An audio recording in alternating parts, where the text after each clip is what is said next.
I didn't see you. I saw Dan in it. How do we know if we're recording? I think they cut you We out. are, it's at You're off the side. the mass. Stephanie's on. Oh, Stephanie's on. With the mass. You see how it says recording? Yep. Perfect. Okay, folks, let's call this meeting to order. It is now 6:31. Regular meeting of the Johnson Selectboard, May 18th, 2026. First order of business, additions or adjustments to the agenda.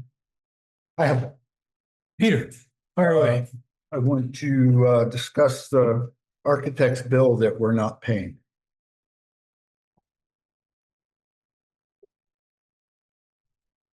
Okay, and we put that down towards the end, so people don't have to, Yeah, okay. Number 18B.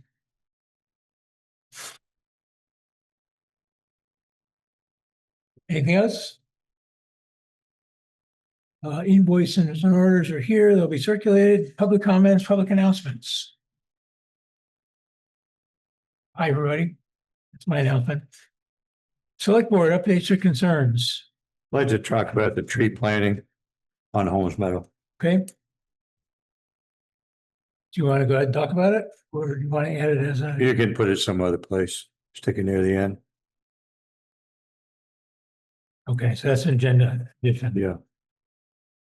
Well, that's where you told me to put it there, so that's why I did. 18C. Okay. I have one briefly, just want to inform people who might not know, there was a symposium on the future of Vermont campuses last week. At Goddard College, Johnson was well represented. Kathy Black, Doug Moldy, Diana Osborne, Charles Flom all attended, for which I'm very grateful. Thank you all. And I'm hoping we can get a report from you folks for our next meeting, June 1st. So capture those, the thoughts that. Yeah, that'd be great. Thank you. Okay, anything else? Okay. Consent agenda. Consider approving the minutes from April 29th and May 4th. I'll make a motion to approve the consent agenda. Second, second, sure. thank you. Any discussion? I was absent on the 29th of April, so I'll abstain, Mr. Chairman. Okay, any further discussion? All those in favor? Say aye. Aye. All those opposed? Abstain. Abstain? All right, you guys have it. Thank you. All right, sorry. I mean, jump over you, Rosemary, almost did. Okay. Treasurer's report, warrants and action items.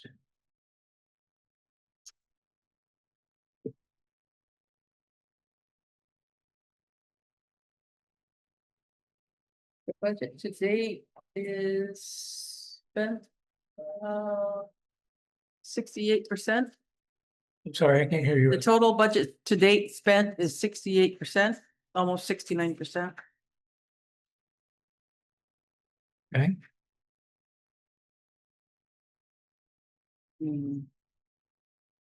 Somebody was asking last time about the miscellaneous revenue. The $50,000, yeah, that was that fiber net reimbursement. perfect, okay. As long as it's coming in, that's good thing. Yes, yep.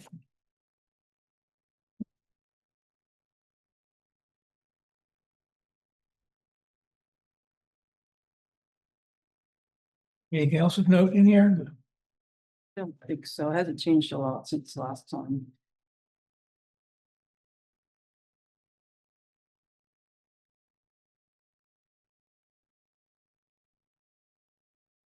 I did notice on the set of orders, there is a bill from Tires for the Green Up, which was $12,000. And what was that from? Tires for Green Up, it was a cost of about $12,000. Well, they're supposed to take them from free at the transfer station. I don't think that's where they were taken. You can look at the bill in the file. 12,000. I thought So that. Supposed to be free. Yeah, that can be right now. unless it got heated wrong. It In this,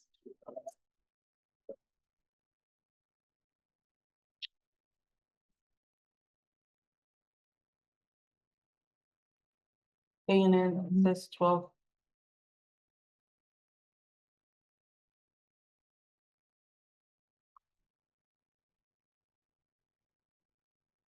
Oh, yeah, that's been put in now. Never mind, it's 1,200. Much better. Almost gave me a heart attack. I'm not know that, it gave me a heart attack. Okay. But What's where that? were they? There's supposed to be no charge? Yeah, I thought, when the transfer station was like I don't, created or something, we had an arrangement with them that they would take tires on Green Up Day. Pretty I sure. think you might be A&N right. Fire Recycling. There's some deal that the governor had with trying to recycle tires. You remember that?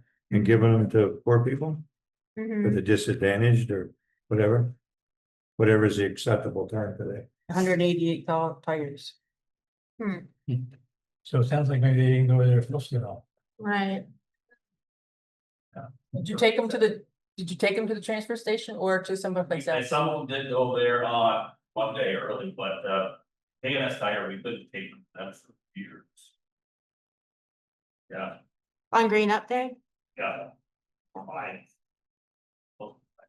Yeah, I know we've had bills from them before.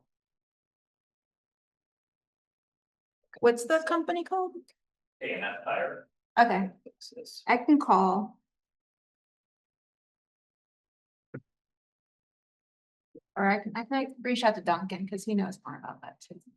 Okay, great, thank you. Okay, Rosemary, anything else in here we need to pay attention to? Yeah, delinquent taxes. Taxes were due last Monday. And we are at 96.09 collected. But that leaves a balance of 283,000. And I've given you a list of who was delinquent for this past year. And if, I don't know if you have to. Jim Barlow is gonna be our tax attorney sale, and I got this late this afternoon. I don't know if you guys want to review it before you authorize Paul to sign it. But these are on the first page are the ones that he is willing to do a tax sale for. And he lists the properties in question. Yes. And he lists on the second page of his fees.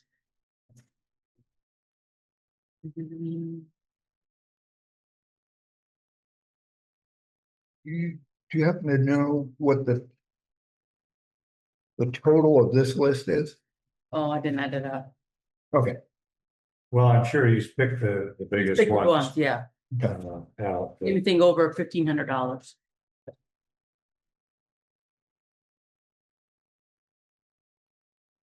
You're looking for a motion. So does he have an estimated bill somewhere? I see he's, each man letter $75, hourly rate of 150, 150. each tax sale 67. Estimating each one will cost between $960 and $1,100 per parcel. Plus the demand letter fee. Per parcel. That's what it says. Well, that's kind of, Steep. well, yes, I think so. Considering we got one here that's $1,896, and if you pay him $1,140 and the other fees, we're not gonna get much out of that. Mhm.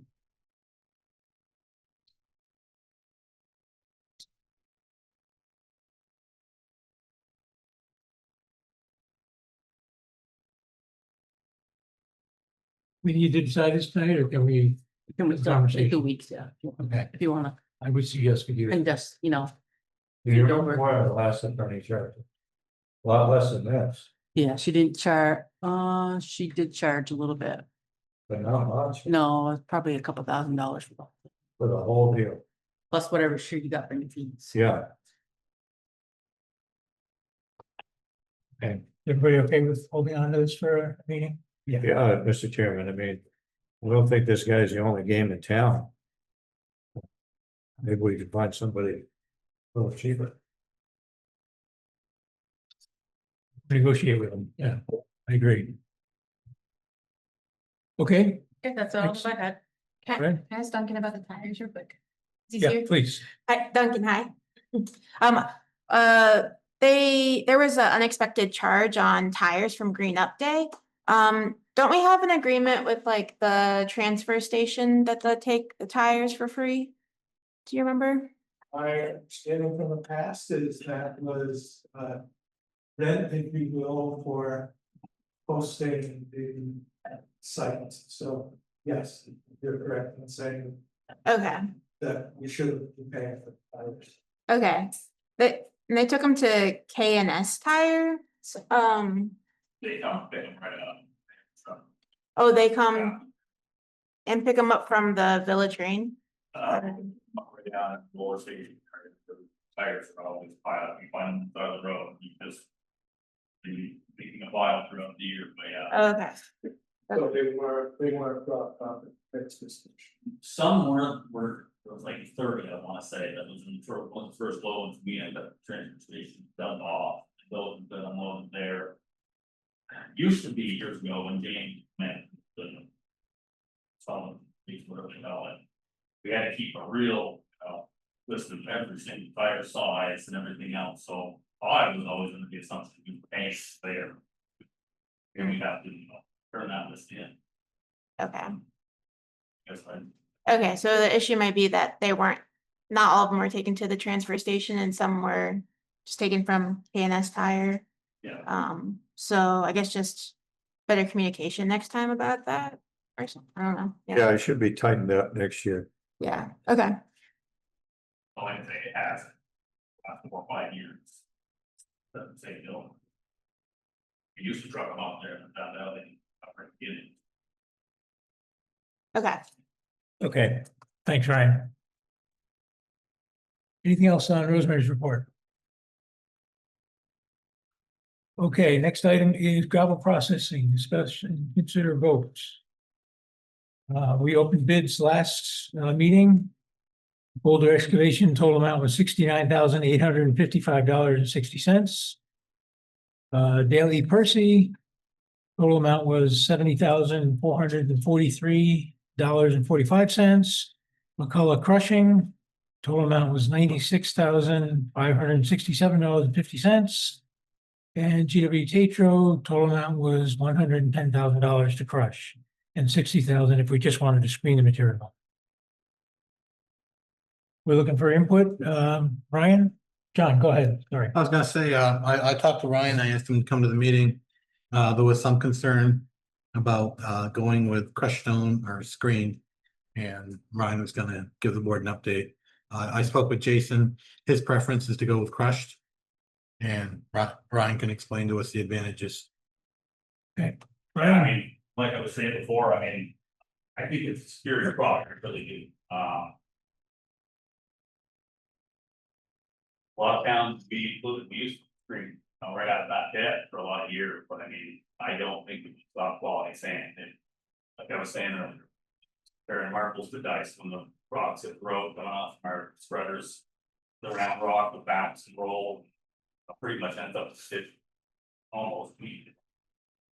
As to where the other fractured rock will, bounce, stay, it freezes in, traction certainly better. As far as there's discussion on more silt from the crushing. I don't have or know. On that, how much or what it will do.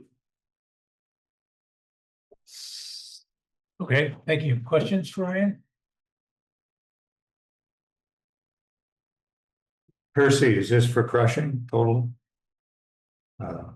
Cullis is crushing. 96. And Percy just has it by the yard, is that? Yes, correct? discussion. Now, the last one, we had about 4 or 5 change orders on that company. Do we gonna expect any more change orders from them? If we went with the lowest bidder, I wonder. We shouldn't, we got a defined pile, so I don't want to take a chance, so. Move, we go with Dale Percy. which is not the lowest bid. Right. It's only $600 bid. I mean, it's close, but Okay, your reason, Mike, was, I just said it. I worry about a change order from the other one. okay. All right, so we have a motion for Mike to award the bid to Daley Percy. Is there a second? I'll second. Any discussion?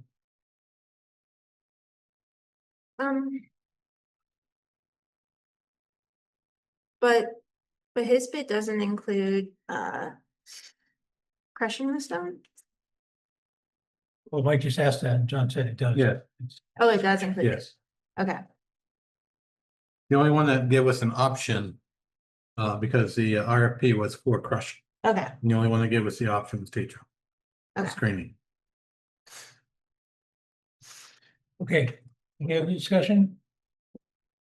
All right, we have a motion and a second. Motion is to award the bid to Daley Percy.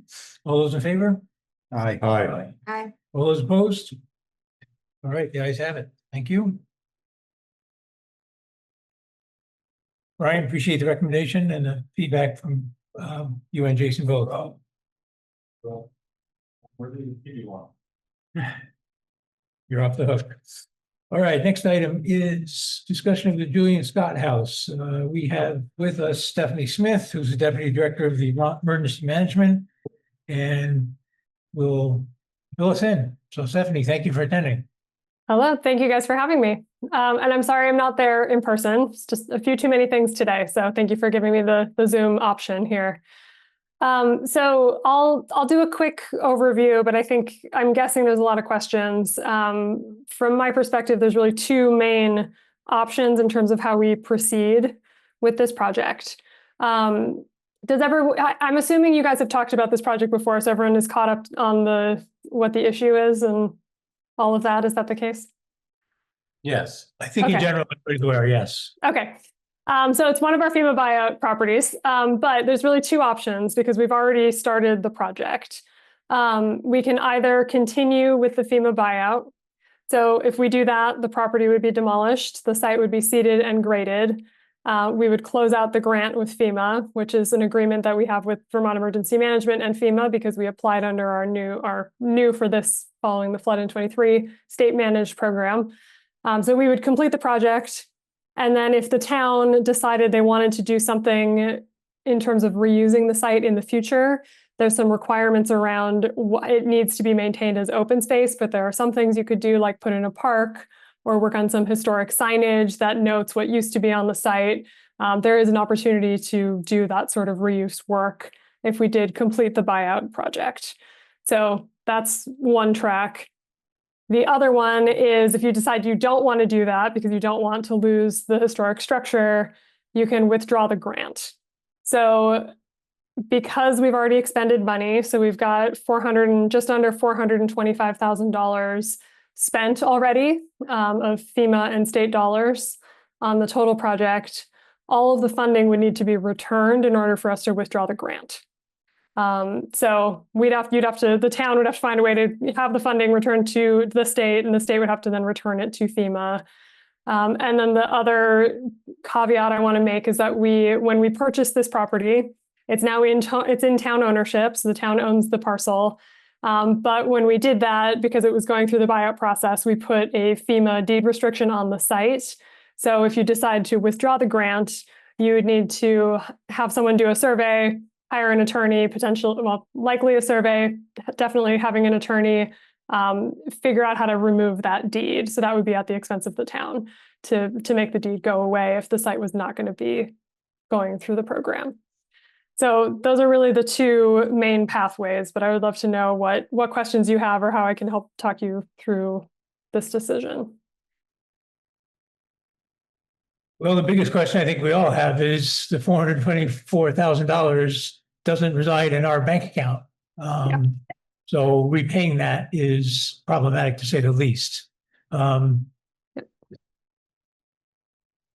If nobody on the board has any immediate questions, I might ask some members of our audience who've been working on this matter to chime in. Is that appropriate? Okay. Yep. Doug or Duncan, if you have questions? I listened to the parents, I think, which available was there, about that Excuse me, should we have the microphone set up? I can't hear. Yeah. Doug, come on up front. All right. Thank you.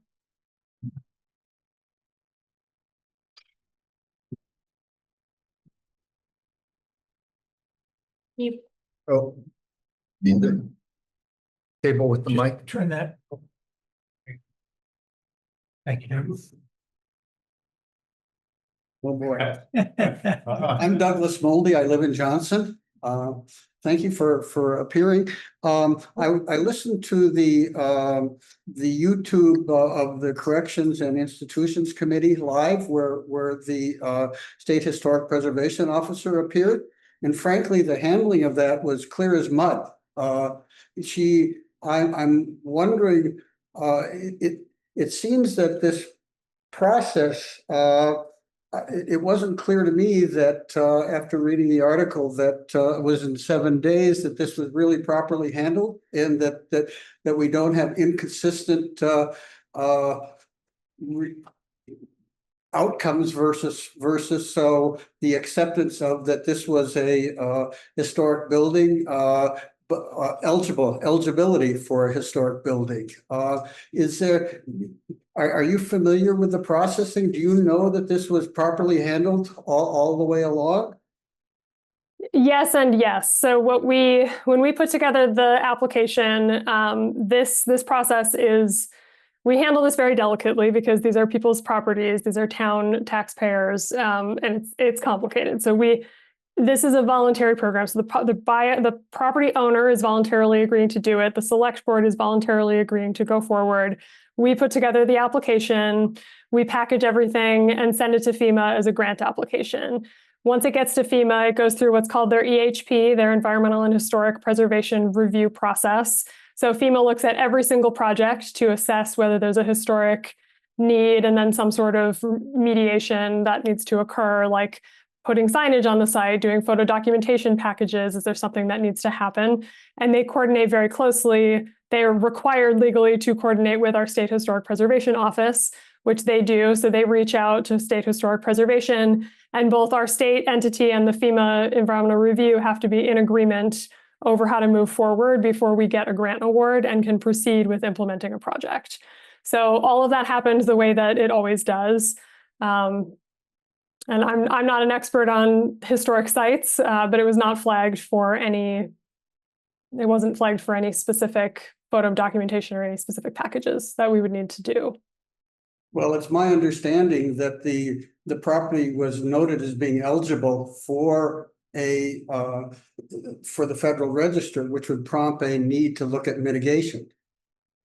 And your State Historic Preservation Officer said, their decision, she talked in her opinion, in her appearance about how they had 230 applications. She talked, and basically it sounded like it was out of sequence, but they weren't going to go back and change anything. I'm not an expert on this, but there's been all along for the select board here. This was listed as being the Shattuck Patch House, and I do not understand why, when you have Julian Scott, a Congressional Medal of Honor winner, and also the artist that the State House is essentially built around, why that when they came through in March, which was like two months post the January 29th closing, when they came through in March, they looked at it and said, oh, this confirms our opinion, that because you've got spray foam in the building. And, if this was Abraham Lincoln's house, they'd look at it and say, it's Abraham Lincoln house. It's a historic person. It's not the floorboards. It's not the ceiling. It's not the roof. Most of it, the original construction has been built around, but it's still there. I don't know why. And the idea, what she said was that this all is a burden on the town of Johnson. This is a state historical site.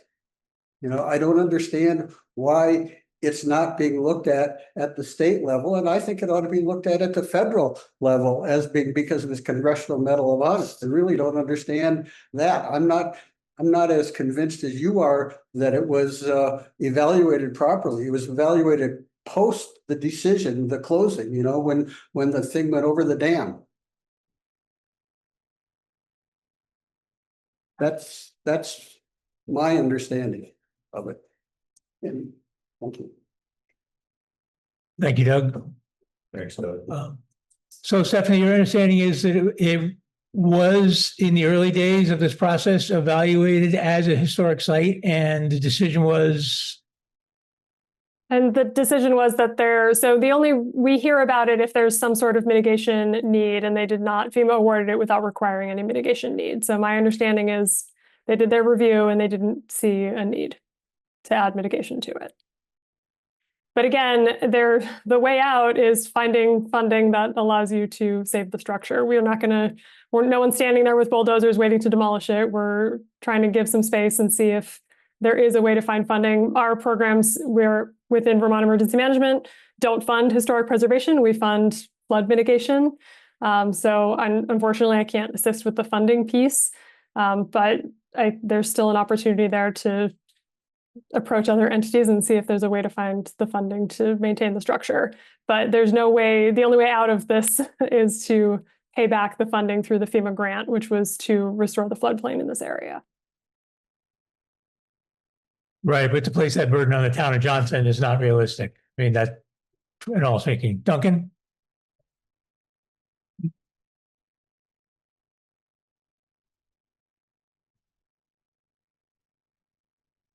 Hi, Stephanie. Duncan Hastings. Hi. I too listened to Laura Trishman's testimony before the House Committee, and I confess to being a bit confused about a couple of the things she said. I'm going to try and remember them all. I don't have my specific notes with me. But the first thing she said that was very confusing to me was that the Division of Historic Preservation concurred with FEMA that the property was eligible for inclusion on the National Historic Preservation List, National Register of Historic Places. And she also indicated, unless I've greatly misunderstood her, that because it was eligible to be included on that register, it was therefore eligible for the buyout program. And absent that, it wouldn't be. And that makes no sense to me because we have at least two properties that I know of that received buyouts, which were manufactured homes. Those were obviously not eligible for inclusion on the historic register. So I don't understand that nexus at all that she was trying to make. And then the other thing that she said that, again, it was very confusing to me. She said that in March, when the site visit was made, 2 months after the property was actually closed upon, that representatives from historic preservation were there and concluded that the property had been so changed from its original historic structure that probably did not make it eligible for inclusion on the historic register, National Historic Register. And I'm seeing absolutely nothing in the documentation with regard to inclusion on the historic register regarding degradation of the property. The one thing that I think is really critical in those four key components of being considered eligible for the historic register is that it is a site that is associated with a person of historic significance. And if Julian Scott, a Medal of Honor recipient, a Civil War veteran, an incredible artist of national repute and international repute, is not eligible as a historic person, I don't know what would be. Those things really confuse me. Can you elucidate any on this idea of being eligible for being on the historic register and that being a requirement of being making it eligible for the buyout. Yeah, so I'm on your first point, that question, I did not listen to Laura's testimony. I'm unclear about what she may have said that may have led you to believe that, but no, it is not a requirement that it be historic to be a property buyout. And in terms of the historic nature, I mean, my understanding is the alteration is the reason that there wasn't additional requirements. But again, I manage the buyout funding. I'm not the expert on historic preservation. So I think you would need to have Laura in and speak to her about it for answering that question. Yeah, and she said exactly the same thing in her testimony. She said, I'm not FEMA. We don't have anything to do with the money. We don't know about the program. So, we've got two areas of state government saying things about programs, which apparently the other one doesn't know about. So that's. I mean, I work with Laura. We know Laura, but the FEMA management side, that's on my team, and the historic preservation side, that's on her team. So she's not going to speak to my program requirements, and I can't speak to her historic requirements. Yeah, I get that. I also understand that they had 230 properties to deal with, and that was, a big burden. But the reality is, the state historic preservation officer and the division have specific requirements under the FEMA process, which need to be followed. And I will sit here and candidly say that I have had little or no evidence to date from anyone indicating that they did follow those procedures. I specifically asked the two folks, I was present at the site visit in March. I specifically asked the two Division of Historic Preservation folks if there had been a report prepared on the historical significance of the property, and if so, could I please have a copy of it? They skirted the question by saying that instead of that, they had executed an agreement with FEMA where they were looking at all of the applications in their entirety, rather than looking at individual properties. Again, I'm not seeing anything in the documentation that I'm sure administratively it was much better and simpler and easier for the division to be able to do it that way, but I don't think there's anything in the FEMA regs that says that's okay, that they can do that. So there's a separate grant that we're working on with the State Historic Preservation Office and applied for from FEMA with FEMA funding to build out a database of these sites that would allow them to complete these reviews more expeditiously in the future. And I'm thinking, my assumption is that's what you're referring to, is that process that will make it easier for them to look at they're going to look at some case study towns. I think Johnson is probably one of them because we had a lot of buyouts in Johnson, and help build out this system to better assess historic sites going forward. So that sounds like what you're referencing, but if it's not that, I'm unsure what else it would be. No, I think that's probably it. And, that's a great idea. I love it, but it doesn't address the fundamental question of the fact that the Scott House is clearly a historic site and structure. I fully concur with Doug's assessment. And again, I'm a citizen, I'm not a board member. That site, we should do something with that site. And honestly, the town of Johnson simply does not have $424,000 to devote to this. I don't think they should have to. It is a site. He was a person of state and national historic significance, and funding should be able to be found some way, shape, or manner so that this site could be protected, and that site could become what it should become, which is an honoring of a Civil War veteran and a really significant historical person in the state of Vermont. I hear what you're saying about funding. The funding that I manage is not funding that can be used for that type of project. So I think there probably are grants out there or other areas of funding that could be explored, but not within the funding that I manage. Maybe we can find some.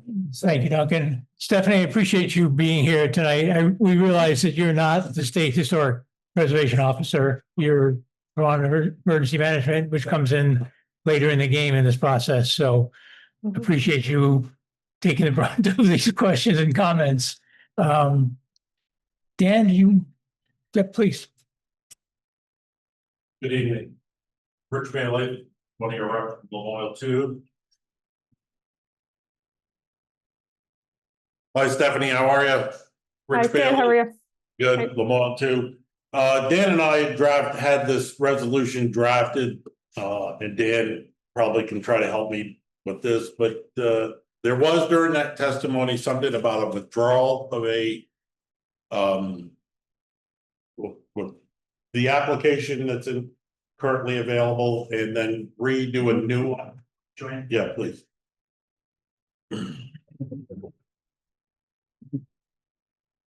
Hey, how's it going? Dan Noyes from Wolcott.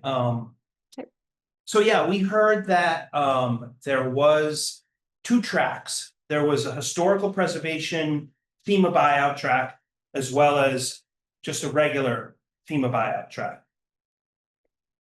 So all of the buyouts go through a historic preservation review, so I'm unclear what the distinction is that you're drawing, but if you want to keep going, I'll see if I can help illuminate that for you.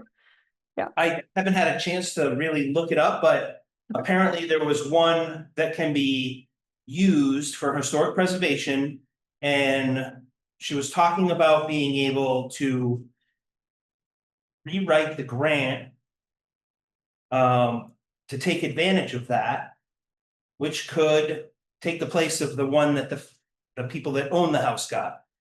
I don't know enough about it, although I'm happy to spend the time to look into it. So would that be for a relocation of the structure? Or to keep it on site where it is now? Good question. To jump in, I listened to that broadcast as well, the testimony that Laura Trishman made, and she did mention 2 tracks. Yeah. Mentioned the first one could be canceled. Somebody would have to pay back the money, but then you could turn around and apply through this other track, which might generate more money or it might generate less money, unknown. But yes, if we wanted to leave, you'd either have to move the building or elevate it out of the flood hazard. Okay, so my guess is she's talking about a relocation project, which is eligible for FEMA funding. Because it was applied for as a buyout, we would have to withdraw the grant and we would have to reapply under a new funding round. And we don't have a new funding round currently where we could do that. So because it's a different project type, so it's acquisition demolition or acquisition relocation, there's specific requirements in FEMA guidance that we can't switch the 2. We would have to withdraw and then reapply under a different funding round because we're past the application deadline. But even if you did that, the funding would still, so a relocation grant could cover moving of the structure, but it doesn't get out of the buying of the structure and get the withdrawal and needing to pay back the grant for the work that's already been done. So I guess what's really confounding for me, at least, is that if FEMA initially made the determination that the structure was eligible for inclusion on the National Historic Register, and the state historic officer didn't disagree, I think were her words, or didn't concurred. And yet somehow it went down the non-historic FEMA buyout track. So it's still possible to demolish something that ends up on the historic register. So I wonder if that's part of there might be a condition placed on it around like a photo documentation package or other things that need to be put in place. But we would still be able to go through the buyout process. Stephanie, one question I have is, we talked about the relocation grant and you said at this point, there isn't funding available. Would it be possible to extend the FEMA demolition stay until that new funding would be available, knowing that that's the route that the town may choose to pursue? We can give it more time. Yes, we'll have to. So we submitted one request to FEMA. I believe it was for 90 days additional. It was either 60 or 90. I can check with the team on that. But if you need a couple months, yes, as long as we're within the full period of performance for our grant, which is multiple years from now, we can work with you guys, work with FEMA to get more time. That's definitely something we can do. Which is what I think our resolution basically asks. It says, hey, let's figure out some more time so that we can work to come out with a different outcome than where we're going with this one. Mhm. You know, because I do know there is funding sources through this Medal of Honor Society has reached out about this, and maybe there's even some money, other sources of funding that we haven't even thought to explore yet through historic preservation. Because Yeah, I absolutely. there's no doubt that the town does not have the ability to do this. No, And I it fully understand. Yeah. it's not, so you know, we've got to kind of buy some time to look for other funding sources. Yeah, and again, there's no one standing outside the building with a dump truck waiting to demolish it. We know you need more time. So just keep us posted on how things are going, how much more time you need, but we do have the ability to continue extending until we hear otherwise from FEMA, but we can keep pushing them until we get to that point. What's the current start date for the 90-day, what was the current 90-day start date? That's a great question. I don't think I have that I don't have it off the top of my head. Let me see if I can find it while we're talking. The current 90 days expires July 28th. Yeah, I think it was April 28th. April was the original. And then we moved it to July. Sorry, is that what that was? That sounds right. Okay. Great. What do we have? We made a formal request about Stephanie, Richard's question was, what do we need to do to make a formal request for an extension? What do you need from us? I can talk to the team about it. How much more time the hard part is I don't know how much more time you need. So again, we're on hold until we hear otherwise. I'll let the team know you need a little bit more time. They're probably going to want to check in with you every couple of months just to see how things are going, and we can do it that way. I don't need anything more formal than that. I know you guys are working on it, so. Okay, so as long as it appears in our minutes, that's sufficient documentation. Yeah, I'm not worried about documentation. Great, thank you. Yeah. So what's the process for them to start the new grant application? So right now there isn't. Right now I don't have a funding round that you'd be able to apply under. And the federal funding has been a bit challenging. So I don't know when I will have a funding round where you could apply if you wanted to do a relocation. Okay, is there any way you can give them a sample of one so they can be proactive on this to try to get it processed rather than having to say, well, we need it tomorrow? Yeah, I mean, so the funding we applied for was funding that followed disasters under the Hazard Mitigation Grant Program. So if we have a big flood this summer, maybe we have funding, but that's the way that program gets funded. So I don't know. And if we get to that point and we're still talking to you guys, we would absolutely help you put that together. So there would be no, we need this tomorrow.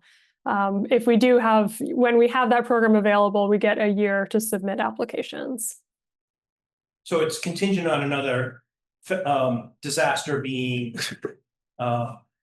declared in Vermont that's federally recognized. This program that we funded the buyouts under, yes, the Hazard Mitigation Grant Program is based on federal disaster declarations. That's correct. And it doesn't have to be so for the public assistance program, specific counties are declared. For hazard mitigation, we can do work anywhere in the state. So it doesn't matter where it is if we have a declared event. I don't want one, but. I don't either. We're good. We got plenty of work. We'll We have wait. another question from the audience, but let me just say, Dan and Rick, thank you both for sponsoring that resolution and bringing this Yeah, we'll help any way we publicity. can, just Really keep us appreciate in the that. loop and what we can do to be helpful, so. Thank you. Okay. Duncan? And institutions also asked if you folks send them your contact and your contact information, you want to testify in front of institutions. And that'll run tight on time, but you're more than willing to either by Zoom or. And And we're happy to update the chair of the committee with some of the information we got tonight, because that's what, when we left on Friday after meeting, you know, we told her about this particular, we told the committee about this meeting. Yeah. And so we're happy to update them, and if they want to connect with anyone from the town at this point, they're just trying to figure out what to do with the resolution that we put in that's being treated as a bill, because we're asking for action by the legislature. It's not just recognizing someone, we're saying the legislature will ask for more time. So that's how it ended up treated as a bill, and that's Right. why they're looking to Okay. do so.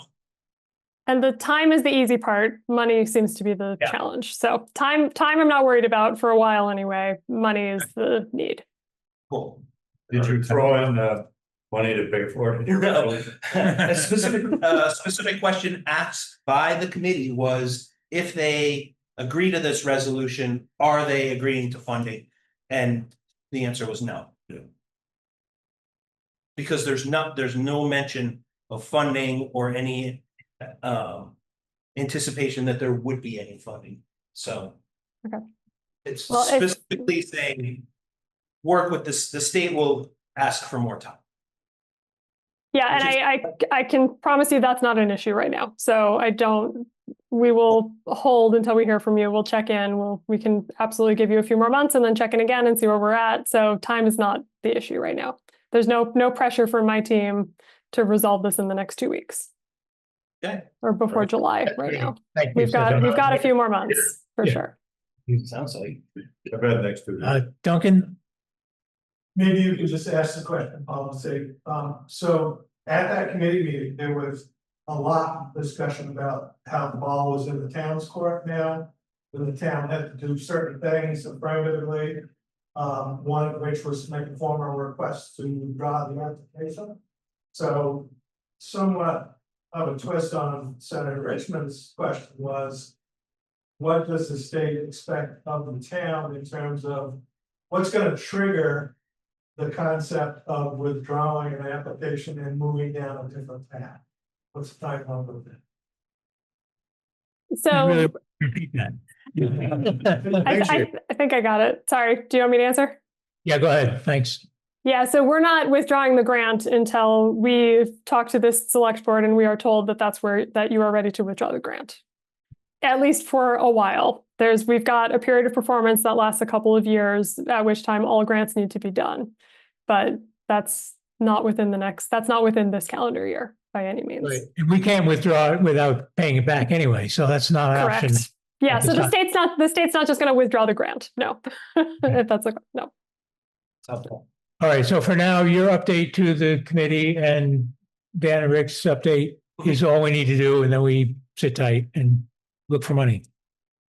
Who is, And keep us posted on how the funding is going so we know That's next. how we move forward with the grant. and my question, who is looking for money, is the state, or do we need to be doing that? Because I don't think we have the resources to do that.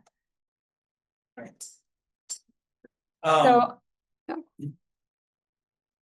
Is there a way to enlist the help of the state historical preservation experts and team to look for money specifically for this purpose? you can certainly ask. There's not funding that we have within my team, but they might have some idea about where you might be able to look. Absolutely. Yeah, and I'm happy to reach out to them, and also some other potential sources. I was contacted by this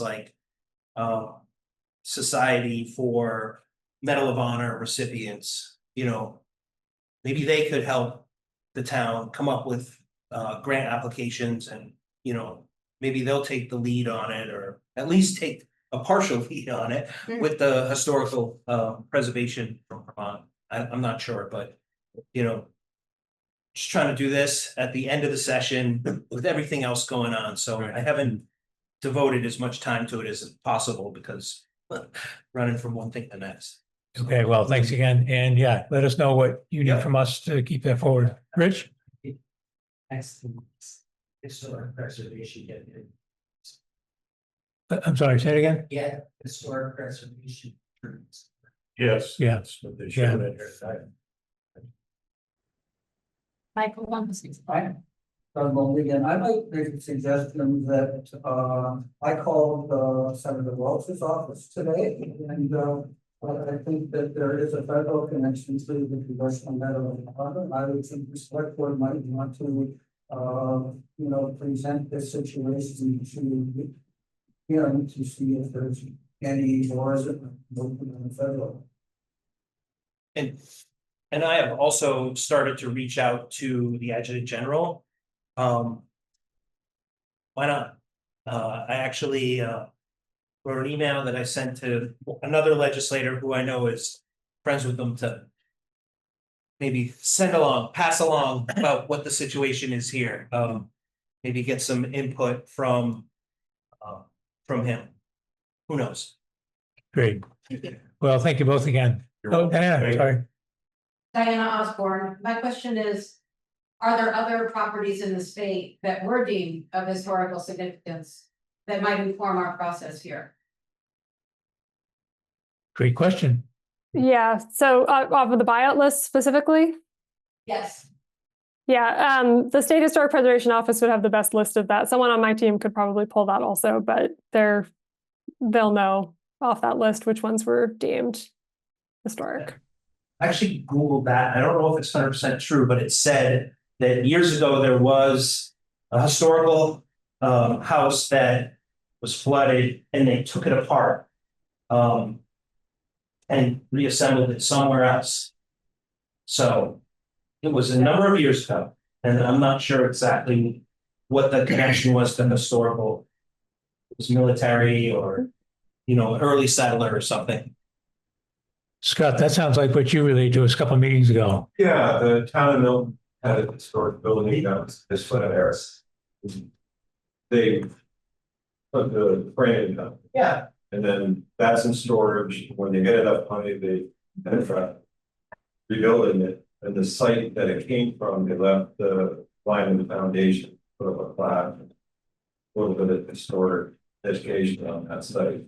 But That's what it was. Yeah. And I guess it's a little texture and vision, such a great opportunity for a learning center. And there's several examples of this around the country, especially with notable artists like Scott. He was more than just good arts. I mean, his pedigree was so solid. He was connected to people all the way up that painted portraits of Washington. John Trumbull studied under Edmund Pizza. It's a German American artist. He painted the Declaration of Independence. And I'm sure that you're all aware of that painting. And I'm sure Scott probably learned a lot about cinematic kind of power of painting through someone like Lutz. We studied with at the National Academy and in Paris. The National Academy, by the way, is also very important and noteworthy here because Scott was a academician. He was elected into the academy. It's a very centuries old academy that only included, well, for the longest time, just male painters were a noteworthy, rather noteworthy presence in America. So he was one of those painters, and I'm sure there was a benefactor that got him into the school, which served as a school of learning as well as an elective kind of society. So that, and they give money away. There's a lot of art institutions that I can think of that might be interested in Scott's pedigree, that where money could be generated from. We have Doug and I went up to the college a couple weeks ago, and there's a whole showcase of ephemera of Scott's history. In the Julian Scott Gallery. Julian Scott Gallery, a show actually. But if there's really some richness there that is unlike you know, who else in the state do we have like that? So the state's really gotta come through on this one. Yeah. And there's. Yeah, you can go in a lot of directions for funding, I think, in the art world especially. Someone like Scott, who was so successful, even in the work he did out west, there the census, the 11th or 12th census for Native Americans. So a lot of portraiture, portraits of chiefs, daily activity in Native American life. So there's a lot there. Sounds like we have a new member of our fundraising team. Yeah, there you go. Swing up. Oh. Yeah. Just, I want to follow up on the Milton project. I'm not suggesting that this is what happens, but is there material in the building that could be saved in the way that Milton did? I don't know that. I mean, the old flooring appears to still be in the house. It's just been covered over and now has like big laminate flooring, which is sad. But under all that, there is flooring. The post and beam structure, it is what it is. It does have foam stuck to it. That's a little hard to try to manage. But, you know, obviously back in the day, compared to what we do now, that post and beam is buried anyway. Under last year, it wasn't like a shock. Right. We did get to look in the attic. And, you know, those beams might be perfectly as the day we put them in. You know, you would really need somebody who's a good architect to dig into that building. It's $1 billion question is how you get from off beam. If you're gonna bury it anyway, you know, you're not gonna see it. It's gonna keep the house insulated, which is good. Where it is an elevator. Yeah. So, you know, the old stone foundation is there. It's been lifted once. Probably lifted again with flood waters. So we have to go through a flood zone thing, but you're not adding to anything. So it's sort of a neutral thing. They want up. So I can't imagine on my level that would be a big issue with flood zone. It also sort of could be torn right off. I mean, that's just adding, right? It looks cool, but it's not part of the house. In fact, if you could rip out, that would be great. And I just, with the flooring tells the story of the house. So just on a bicycle ride on Canal Trail, comes out of Washington, D.C. The old block house you see. They have the original floor and you can actually see 200 years of wear marks running up down the stairs and going around the kitchens. They want to about restoring these homes. So there are attributes to that house where you unearth it. Like, hey, this is the original flooring or wow. There's the wear marks. It just takes a talented person to try to undo everything out of them for passing. Find a painting in the Wouldn't that help? Seth, comment? Yeah, Stephanie, this is Seth Johnson, Deputy Director of Planning Commission. I have a question, sort of, it seems like there's 3-ish alternatives. There's the go through the buyout and demolition. There's the try to convert to a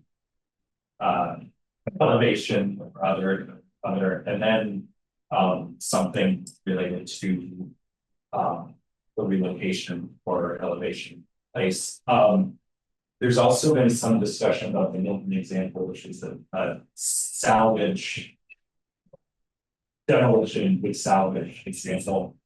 Where is the line where salvaging a building, salvaging materials for a building for reuse elsewhere becomes moving the building versus salvaging parts of it? So yeah, it's a good question. So anything salvage, so FEMA makes it complicated is the short answer to most of what we do. There is some potential opportunity for salvage. Usually when FEMA is thinking about salvage, when we're talking about salvage, it's something like there's a perfect standing seam roof. You can just take it off. The contractor who's doing the demo can sell it to somebody else and reduce the cost of demolition by that amount. Great, that works. This would be different than that because it would require, especially if there's like a more surgical removal needed, it wouldn't decrease the demolition cost. It would significantly increase the demolition cost, and that gets a lot more complicated. There's also asbestos in the building, so we got the asbestos survey back. It's all the way around inside the roof, I believe. That needs to be remediated before we can do the demolition. And so I don't know if that would impact any of the intended salvage as well. Mr. Chairman, I have never been an advocate of trying to save a piece or try to salvage it or relocate it. The building needs to stay right where it is. We just need to raise the foundation and leave it there. And I will chain myself to that building before I allow it to be demolished. And I would imagine I could find a bunch of other people that would join me in being chained to that building. And I tell you, we just talk and we talk and we talk. I don't know, maybe I'm just getting old, but I'm sick of talking. We need to do stuff instead of hash stuff over and over and over again. Let's save that stinking building for the rest of eternity. And make a resolve right now that we're going to do it. And we're not going to tear it down. And we're not going to salvage a piece out of it and hang it up on a wall and say, this is come from the Julian Scott house. Or we're not going to move it because he was born there, for crying out loud. Save that building and get it over with and move forward. Thank you, Mike. Appreciate the sentiments. The problem is the money, obviously, right? Unless there's new comments, I think we can move on to the next topic. I think I really appreciate all the time and effort people have put into this. Stephanie, appreciate you attending tonight very much. Thank you. I just want to say, Michael, could you make a list preemptively of what art side of things we could pass on contacts to for a person for funding, whoever is going after funding when we determine that? If that makes sense. Yeah, of the resources you mentioned and the avenues you think we could take. Yeah. Yeah, talk about that. I used to work with some nonprofits that were art related, so. Okay. If there's a next lean in that direction. Yeah. Okay, thank you. Before we go any further, John, did you talk to the chair about possible executive session tonight? We talked about it. I gave him an update on a conversation I had. You feel a need Let's for not, one? let's not deviate from it. I mean, let's Okay. keep going. Sorry.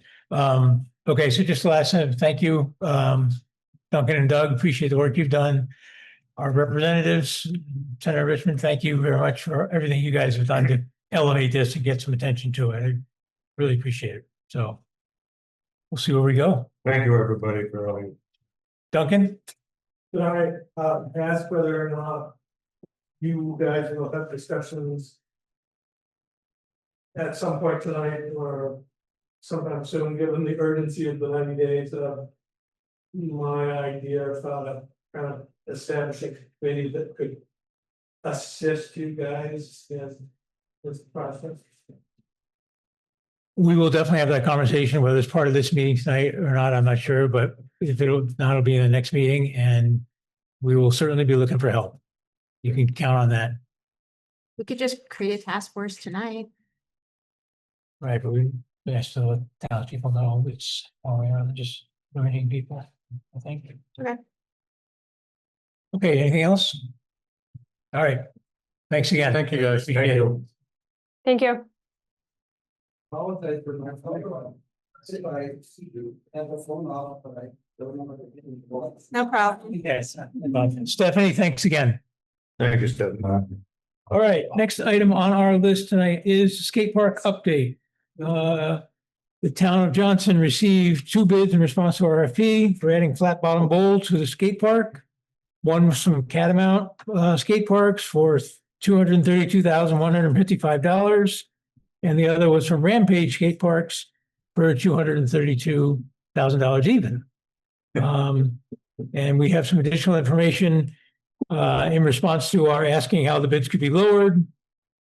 Catamount responded by offering a $28,000 in-kind donation for concrete and an additional $4,000 if we did the hydro seeding ourselves.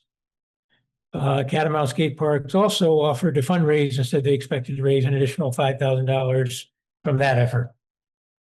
Rampage, in turn, responded by proposing that we offer to provide some of the items dedicated to the project would have otherwise been in the RFP. And a copy of their proposed cost savings is included in our package tonight. So with that introduction, John. So I was talking with Casey about the project. Rampage is offering, $4,000 savings if we provide a skid steer for up to 5 weeks. $1,400 savings if we provide a mini excavator for 10 days. If we remove organic scrape up grass and organic dirt stockpile for backfill later, $1,500. Run a drain. If we do that, we'll save $5,000. Compact's upgraded 6 inches of material and compact. If we did that, we'd save $6,000. If we provided 400 tons of road-based material, we'd save $9,000. Provide housing for 46 people for 5 weeks, $7,000. Backfill topsoil after the completion of the park, $5,000.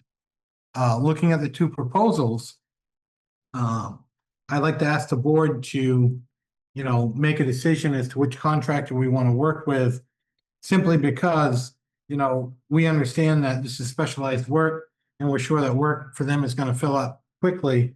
But, kind of let the contractor that we're not going to choose know where they stand. And so they can continue to look for work elsewhere, because now they're in a holding pattern. Casey, do you? Yeah, I think we need to make a decision. Obviously, we can't sign a contract until one things are known. I would assume, yeah, as you did with the library, I would assume that's what you have. We have thoughts about the contractors, ship and rate. Yeah, please. I think, could you come up to the mic just so that, Casey, could you come up to the mic so you're recorded for posterity? Okay, yeah, Casey Romero for the Skate Park and Bike Track Committee. The committee has talked about the bids, obviously, contractors. Setting aside our experience with one of them over 2 other projects, we do recommend the Catamount bid and firm. Aside from the fact that, we really have such full confidence in how they operate and who they are. The Rampage bid, the cuts are, we're contingent on conditions. I don't know that the conditions, even some of them didn't even make sense to me because it was added material. They cost us money, because we have to provide things, so. Yeah. So it doesn't seem like a fit. Yeah. That's it. Okay, John? Catamount, if you look at, their proposed cuts, 28,000 Catamount Skate Parks in-kind donation for concrete. $1,000 donation for the wholesale cost of t-shirts. And what they were going to do with the t-shirts is they were going to have a fundraiser for anybody who donated over $50, they get a t-shirt. So they're proposing that they could raise an additional $5,000 on that.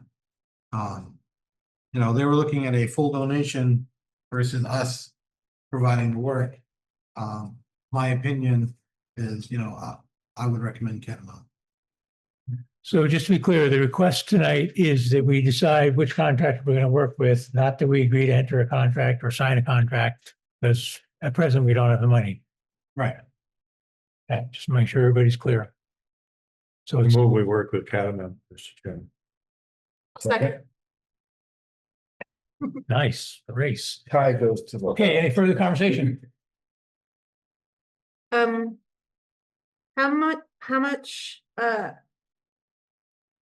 What's the funds that are needed to be raised? If we did go with this contract in the future? We're estimating about 40,000. Oh, Okay. yeah, well, we've been making a lot of identified steps. Okay. We can talk about that later. That's the same amount we talked about a couple meetings ago, isn't it? Is that still accurate with the 28,000 in kind and all that stuff? Yes. Yeah, Yeah, based on the numbers from the two contractors, we've identified it's about 40,000. Casey's been looking at some different options. I've been looking at some different options. Okay, so that 40,000 gap is still the gap. It's not, I mean, certain grants went a certain way, but right now we haven't had a whole lot of momentum. We're still looking for okay, funding that's available. okay, good question, thank you. All right, we have a motion and a second. Motion is to award the contract or to Work. agree to work with Catamount. correct. All those in favor? Aye. Aye. All those opposed? All right, the ayes have it. Thank you. Thank you. Thank you, You are Casey. welcome. Thank you, Casey. Is that clear enough? That we agree to work with Catamount? Or are we agreeing, focusing our conversation with them? I'm just worried about us. Maybe semantics. No, it's a good point. I think I tried to clarify that earlier that we're not signing a contract, not agreeing to sign a contract, but maybe have a conversation Continue. with would be better than work with. Continuing discussions with? I like it. Friendly amendment? Sure. Get that, Donna? Just to move this meeting along. Yep. We spent a long time. Discussion with Catamount and not mandated. Correct. Yeah. Yes. Okay, thank you, Peter. Good point. All right, next item is categorical disposal facility. Now, your agenda says review and consider vote. But this is a little bit of miscommunication. We voted last meeting to authorize the initiation of the tabletop review and the field testing of the site. So that's already been authorized. We voted on that last meeting. There is no further decision needs to be made tonight. The decision as to whether or not to submit an application is something we can do down the road after we get more information back and have a chance to think about it more. And then even once we submit an application, we still don't have to accept any soils. So there's a number of steps left in the process here. Scott? Yeah, I meant to get that document up to you guys earlier, but out of town for the last 8 days for the kind of project. So I only got it out like 2 hours before you showed up. I gave John a call. Evan reached out to me, so I sent him to, I didn't send it to the whole board. I don't know, like the way you do stuff like that. I don't know the way stuff. This is gonna leave that to do. But it's I will circulate it. Yeah, it's 27-page document. It's sort of technical. Developed by the health department. It was back a couple of years ago, so it's current. And it sort of talks about the different chemical contaminants that you may have that kind of soil that goes in there. I think it's going to be a good look. It's one of the 3 categories that Peter folks the other day. It's an extensive list. It does have values for public health exposure. But I think if you can get through it, that's awesome. But it's worth the read. I think all board members should have a copy of that. Moving forward, if you do decide to do this, I would really strongly recommend that you get one of the folks from the health department, one of the folks from the DEC, to talk about the permit, what soil needs to be looked at by rule. And with that, work with the state for well over 30 years, these chemical values do change.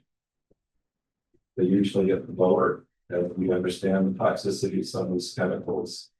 30 years of dealing with chemical regulation in the state, if there's only 5 that actually increase for exposure. That's out of like 675 that have been paying their crop. You know, if I probably said last time, the class, you know, these people in paths where it was almost not regulated. Now it's highly regulated. The toxicity from the health show. Tell I'm nervous about this whole thing. I just want to be really well versed in what you're getting. You could share that. Good point, Ellen. I will circulate this document to everyone here. So the terminology is a little bit different. Health department uses what PPC uses. The DPC references to that. Right. Yeah, I think the consideration of that is if we went through with all this and if we decided to accept soils and if we accepted only Johnson soils, we'd be taking soils that potentially are contaminated with some of these items from a public area where they are now into a secure location. So you could argue that's to the public good, but it does come with a lot of caveats. Yep, absolutely. Yeah. Yeah, thank you for sending that. I can't say I read the whole thing, but I did flip all the pages. It gets to like it was dense. You gotta drink yeah. Or lunch. Okay. Seth, thank you for attending. Next item, summer facilities groundkeeping bids, review and consider vote. We've received 2 bids, one from Robert's Lawn Care, one from JJ's Green Mountain Plowing. And we need to open them. I have them in here, John? Yes. Pardon me while I paw through my files here.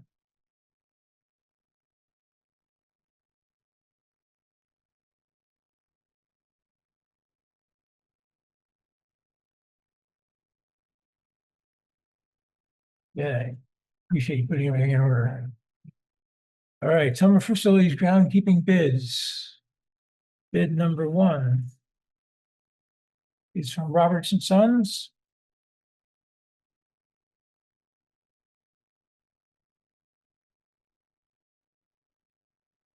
And that is for $22,000.00.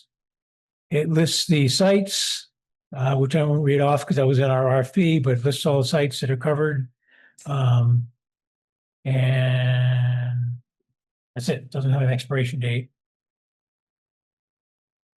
And second bid is from Green Mountain Plowing.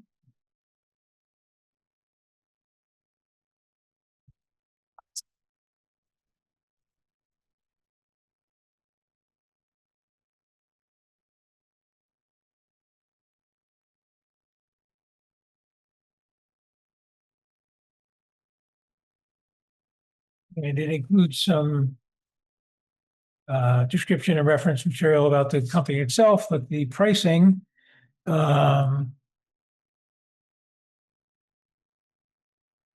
go right to the bottom line, as it says on the bottom of this. $19,500.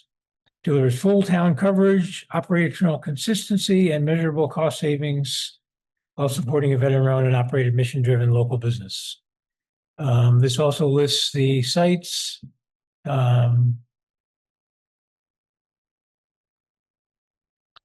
It has estimated cost avoidance, which I think we'll have to look into a little. I'm not quite sure what that means.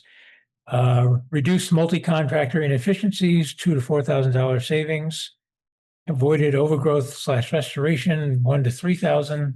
Equipment efficiency and reduced labor, $1,000 to $2,000. Potential savings, $4,000 to $9,000 per season.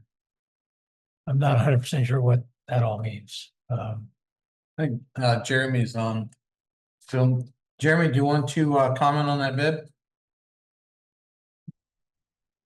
Yeah, absolutely. Great, thank you for attending. Absolutely, great meeting you all. A lot of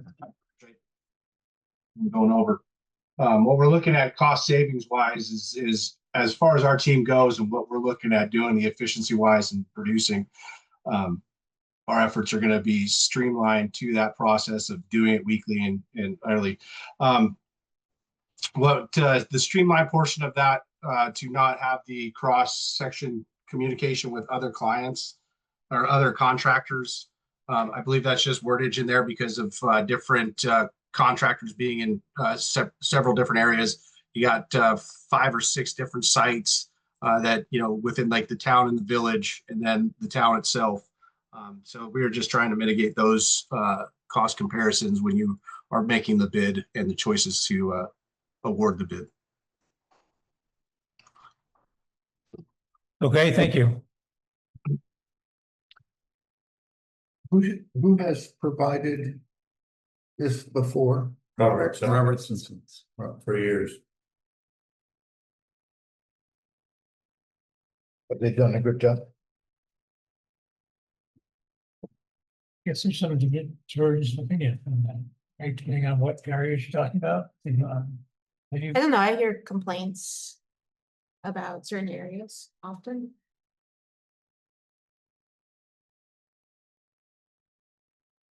So, Mr. Chairman, the 19.5 is the bottom line. 19.5 versus 22,000.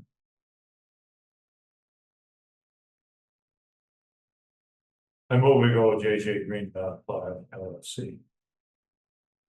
For the sum of $19,500. Okay, is there a second? Second. Okay. Any further discussion or conversation? I have one thing. I just want to say gratitude to everyone there and from the two of us here, our continued service to our communities long after our service to country, and this extends to the town and beyond to our residents as well. We look forward to this, and we are grateful for this opportunity. All thank you. Thank you very I'm much. taking the vote, yeah. But be in the affirmative here. Okay, any further discussion, comments, observations? Okay, we have a motion and a second. The motion is to award the bid to JJ Green Mountain Plowing LLC for $19,500. All those in favor? Aye. All those opposed? The ayes have it. Congratulations. Thank you all very much. We appreciate the opportunity. Thank you. Appreciate your bid. All right, moving on. Sorry, spilling over. Groundskeeping, done. Okay, we have a request from Healthy Lemoore Valley to extend the funds that the select board granted them from our opioid settlement. Originally, there was a deadline of spending the funds this calendar year, and they're asking that it be extended such that the monies can be spent next year. We've confirmed that that deadline is town imposed. It's not anything from. I talked to Rosemary, and Rosemary said she didn't think there was a deadline. There's no deadline for them to spend money. Okay, is that something you feel we need to confirm somehow, or just, I mean, I'm not sure, as far as you know, it's usually good enough for us, but I move we do it if it's legal. Let it go with that. Take the motion, get a second, and if it's legal, just to go forward. That way we can get it done over with. okay, like, what do you think, Mike? We have a motion on the floor. Is there a second? Second. Peter? Yeah? Maybe it wasn't exactly legal ones, but I know we had to disperse them within so many days, but. I'm sorry, Rosemary? Take legal out. Rosemary, what did you say? We had to disperse them within so many before the end of the year. We just had to disperse it, but it didn't have to be spent. Yeah, we had to spend the money. Oh, so it was already spent, essentially. Yeah. It's sort of like ARPA money. Okay. So, yeah, so the motion is to extend the deadline to allow the funds to be used in 2027, as long as that doesn't violate any settlement clauses. That sounds better, Mr. Chairman. Yeah, I'll second the sound better. at some point, we're gonna also be getting more money too. We recently got a couple $100. Okay. All right, a motion and a second. Any further discussion? All those in favor? Aye. All right, all those opposed? You guys have it. Thank you. All right, annual finance plan for town highways. We got, Carl's gonna stand up. Oh, I'm sorry. Are you all set? My report or? I beg your pardon, Carl. I neglected to insert you right after the Julian Scott house where I penciled you in. I'm sorry. I thought you were just gonna submit it, not let it show up. Please come on up and.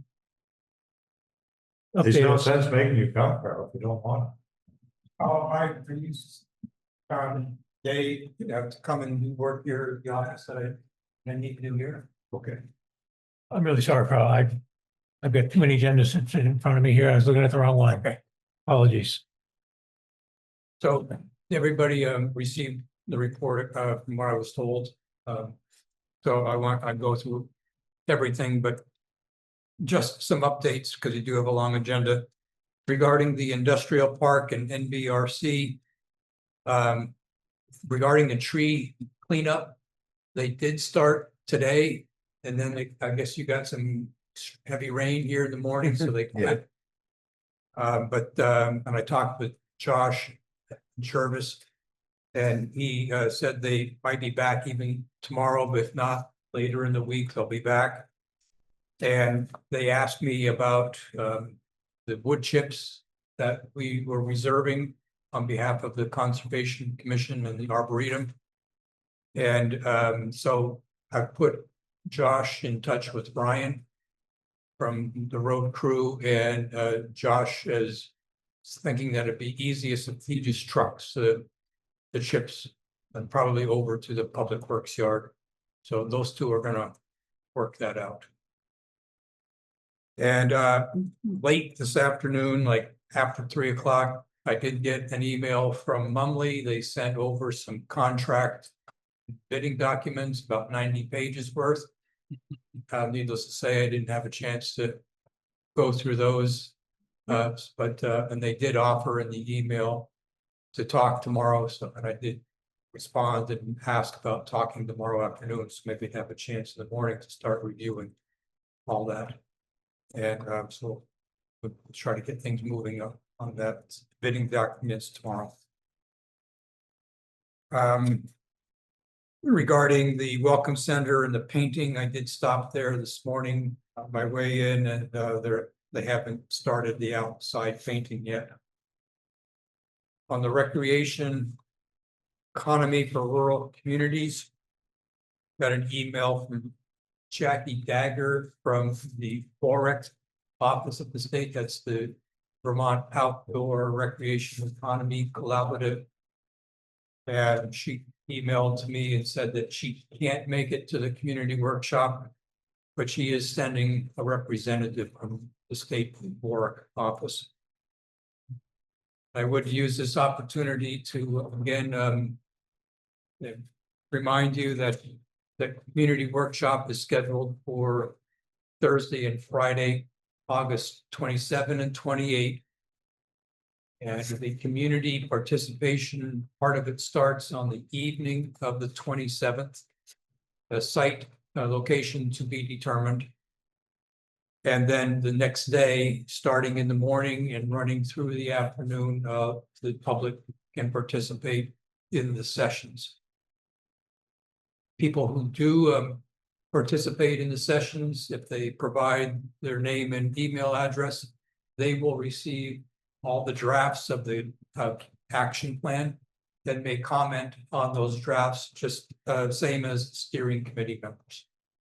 So it's a chance for anybody from the public with an interest in this to be very involved. And I would suggest the select board and the planning commission that members attend, because what you're talking about ending up with is a plan, which is going to have some statements about what maybe the town should do for a few things and what should happen in town. And the select board will be looked at to implement some of those. And of course, plans are all within the planning commission's bailiwick. So those commission members should really try to attend. I will be contacting the planning commission to either appear at one of their meetings or send an email and ask the chairman to to read to the other members. Carl, along those lines, before you go on, what, if anything, does the steering committee need from the select board in the interim? Anything? Or you, Right now, we're in the process of completing the community assessment, and then after that, we need to get into the workshop logistics. So this hearing committee will have to decide where on Thursday morning and afternoon they want to take the planning assistance team. Mhm. And they have to determine where these public sessions are going to be held and how refreshments are going to be provided. The hope right now is that we'll be able to use a room up at the university. Apparently, there's a community room underneath the cafeteria. I remember, Yeah. right? The hope is that they can work there, and then in this cafeteria with food and refreshments are right there, easy to access. And that room would be both, we said Thursday evening and the day Friday. So right now, not aware that they need anything from the select board. okay, Your input certainly, when we get to August, would be very appreciated. Were we trying to remember? Was there something for us to RSVP to? Or I haven't To attend missed- the community workshop? Yeah, I haven't missed No, that. Okay. no. Right. Just show up at the named place and time. Okay. Regarding the playground, the equipment that's currently at Legion Field, I noted in your report that Isabel asked, what's to become of that existing playground equipment. So I told you that I did go check that after she asked that question, and the playground equipment is, I use the word sound here. It's not cracked, it's not broken. It needs to be cleaned, maybe done with some detergent and a power washer. And but the color is faded, so it certainly doesn't look new. But it's usable. So for your to be thinking about, and maybe at a meeting in a couple of weeks, or maybe in a month, Isabel and I could attend, and you could talk about if you want to relocate it closer to where the new playground equipment is going in, so it's convenient for families that have a couple of children and they're could be playing in the same general area. Or if you want to move it to another town location, and I don't know what that would be other than Old Mill Park, so I don't know if you have any other recreation areas that where it could be used. Or if you just want to relinquish it, selling it or something, or donating it to something. I guess my question is, if it's still good, why do we need new stuff? Well, you have a grant. I understand this grant, but But I Really, guess it would be, this money comes from somewhere. it's designed for different age groups, though. I think that Yeah, was but the, it's just ridiculous. If you've got good stuff, keep it. You don't need to spend more money. and you could, with the new, what you get, you could have different features in it. This one that's over there now, it seems to be primarily walk up something and then go down a slide. Yeah. And you could get some different types of features in the new equipment. I have to go and look at it closer to assess what it looks like more. To feel make it, hang on to, yeah, that'd be great, thank you. well, I'm just saying, like, I don't wanna make a decision without going to see it first, yeah, tonight, yeah. Oh, yeah, you're not asking for a decision on the. No, like I said, in Right. a couple of weeks or a month or something. I climbed in it, I crawled underneath it, and I can say that we can do better. It shows its age. It is sound, but it's kind of like a plastic playground structure you might get at Walmart. Correct. That's what it looks like from afar, but I haven't been up close to it. Yeah. So anyway, when the time comes to have that conversation. And you'll have a sliding party over there. Yeah, yeah. All right. Move to your house, so close. Sorry to interrupt. Go ahead, Carl. All right, on Holmes Carl, Meadow, 1 second, sorry. Diana, question on I that just topic? had a question about my memory for that origins of that playground. I believe it was funded by a group of parents. I think you're right. And so therefore, you might consult with them what you do with it. And get their involvement, because if I were part of that group of parents and someone else was decided just to like do away with my contribution to the town, I'd be a little bit upset. Same here. Good idea. I'm glad you brought that Okay, up. Yeah. thank you. Good point. One additional comment on that too. For compliance, for safety for playgrounds, I don't know if that's still. Here we go. It's a liability, so it's not compliant with whatever statute covers that, and it's gonna opt here, let's say government, they can help the department, looking for a bit. But it's not compliant, it shouldn't be used. Should update it. It was probably compliant when it was Bob. I'm not sure who looks at this, I don't know, we have an insurance person who looks at our grounds and says, yeah, it's fine. We're gonna float the insurance, liability insurance for all the features in this community. If it's getting close, like it's got some safety issues. That'll ensure them to remote the lot quicker, right? Yep, good point. Thank you. Sorry. Sends it down our stuff. Carl, go ahead. Sorry to interrupt. Anything else to do tonight? No, I'm getting out of a couple of things. Don't put that in the red. so regarding Holmes Meadow, I also stopped there this morning. And Red Start was there working. At the time, they were planting the big trees, so the trees with the root ball on them. As my note said, the bare root shrubs and small trees have been planted. The forewoman for Red Start told me that with their schedule, they were there today. She didn't know if they were going to be back tomorrow because they might get told they have to go do another job tomorrow. But she thought they would be back later in the week, at least for a day, but finishing up their work by the end of May was not going to be a problem. Mr. Chairman, this would be a good time to talk about that. Just gonna bring it up, but go ahead. Why are we planting stupid trees all over that? I don't know.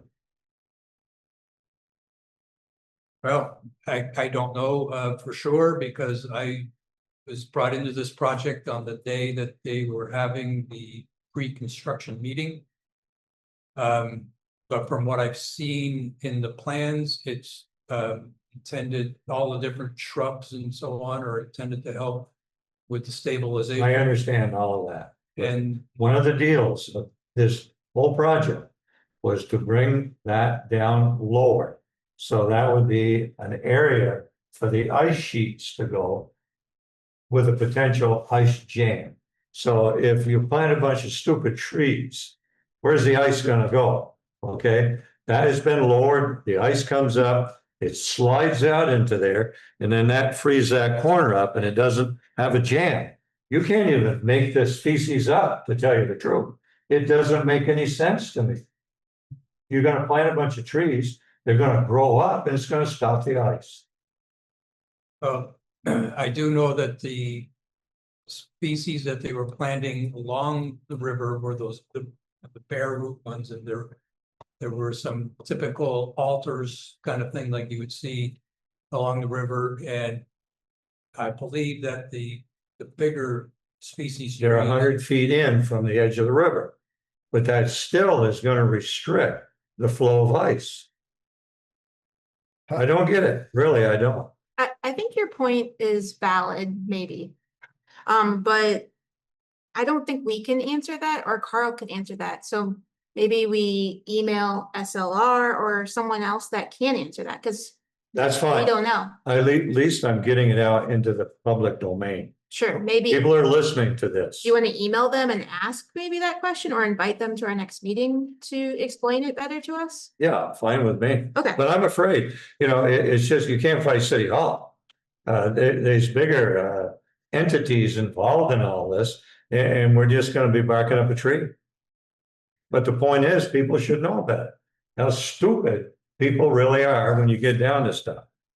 When you try to do something for flood mitigation, and then you plant a bunch of trees, it's gonna stop the ice from going somewhere. I'm stupid. I think there's Well, it's just an good expression. A intention. minute ago, it was the trees that were stupid. Sometimes certain words can really get a point across. I You know, will I didn't email. say the word for feces that I really wanted to say. I noticed that, yeah. And to me, who decided that that was a better word than the other one? That's another point. Glad we got that on the Do record. we know, I will, just to close that, I will email LCPC and SLR to ask. okay, And if it's convoluted enough, we'll ask them to come. and I'm curious about how far apart the trees are planted. And the ones I saw tonight driving in are pretty far apart, but Well, according to their plan, it looks like it's pretty close.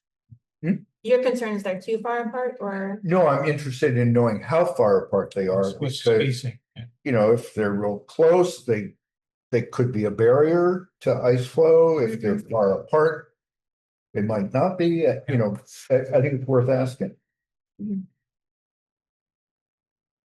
Thank you, Pete. I'll support your thing maybe later. I doubt it. Okay, Carl, quick, before Mike says anything else. This the last bit of information was that the woman in charge of the Red Start crew said today that the Boulder will return to finish their work once Red Start is done with all the planting. Boulder will be putting in the entrance area boulders to help define that, the gate, and creating the paths that are going to be through there that the public can use to go in and walk around the facility. And that's all that I had to add to the written report. For the welcome center on here, it says that it needs to be painted still. Yeah. The Ted Alexander Welcome Center. Yes. Okay. From the Back 40 Builders project. Okay. Right. I talked with Brian last week and he said it's just weather hadn't been great. Yeah. Until then, I just thought that maybe after I saw him early last week that maybe they got over there and did it. So I stopped in there today to check and it hasn't been. We might have sent the invoice preemptively too far ahead, or then just for my own reference. So the deal with the steps is still held at Act 250, right? Yes. That would have been a deal that we probably should have asked for forgiveness and asked for permission. Just go ahead and done it. Oh, yeah. Easier to ask for forgiveness than permission. Because that's so stupid, that being held up this long. That's crazy, absolutely nuts. So I have to go through the entire Act 250 Yes. application, and there's with all the sub criteria, there are about 31 of those, and they all have to be answered. Like I couldn't say NA. You have to answer For steps, that's just mind boggling. and even the list of abutters for how large that property is being in the town or the village. Many abutters to the entire property. They all have to be listed with their correct mailing addresses. It was a lot of work to get it to where it is. Oh, I know. And I don't see how you have the confidence to take care of stuff like that. It's I'd be It's wanting to just- bring somebody's neck down. that's one that somebody should have cited when they were testifying about Act 250 needing reforms. Oh, yeah. It just, it's no sense about it. get a Act 50 permit to put in 9 blocks of granite. Yeah, that's. Thank you. Yeah. My apologies for Thank making you, you Carl. wait so long to give a report. All right, that's okay. Thanks. Thanks, Carl. I'll see you. Carl, I just realized you sent me an email and I didn't answer it about Lowe. Because we got an email. So I just forwarded it to myself again, so I'll get back to you tomorrow. Okay, Sorry about that. all right. Okay. With that little detour, we're now on item 12, which is the annual finance plan for town highways. Yeah, John Wilkins sent this to me while we were talking about the paving grant. And this is something that the town has to fill out annually. There's a certain amount that they want to see, commitment to our class 1, class 2, and class 3 roads. I talked to Jason, we have no class 1 roads. We have about 12.5 miles of class 2 and 37.19 miles of class 3. I went through the budget for the town tax commitment, looked at what we spent for winter maintenance, what we spent for summer maintenance, what we have for paving projects, and this is the budget that I put together. So I was gonna ask the board to review it. We could sign it and send it in.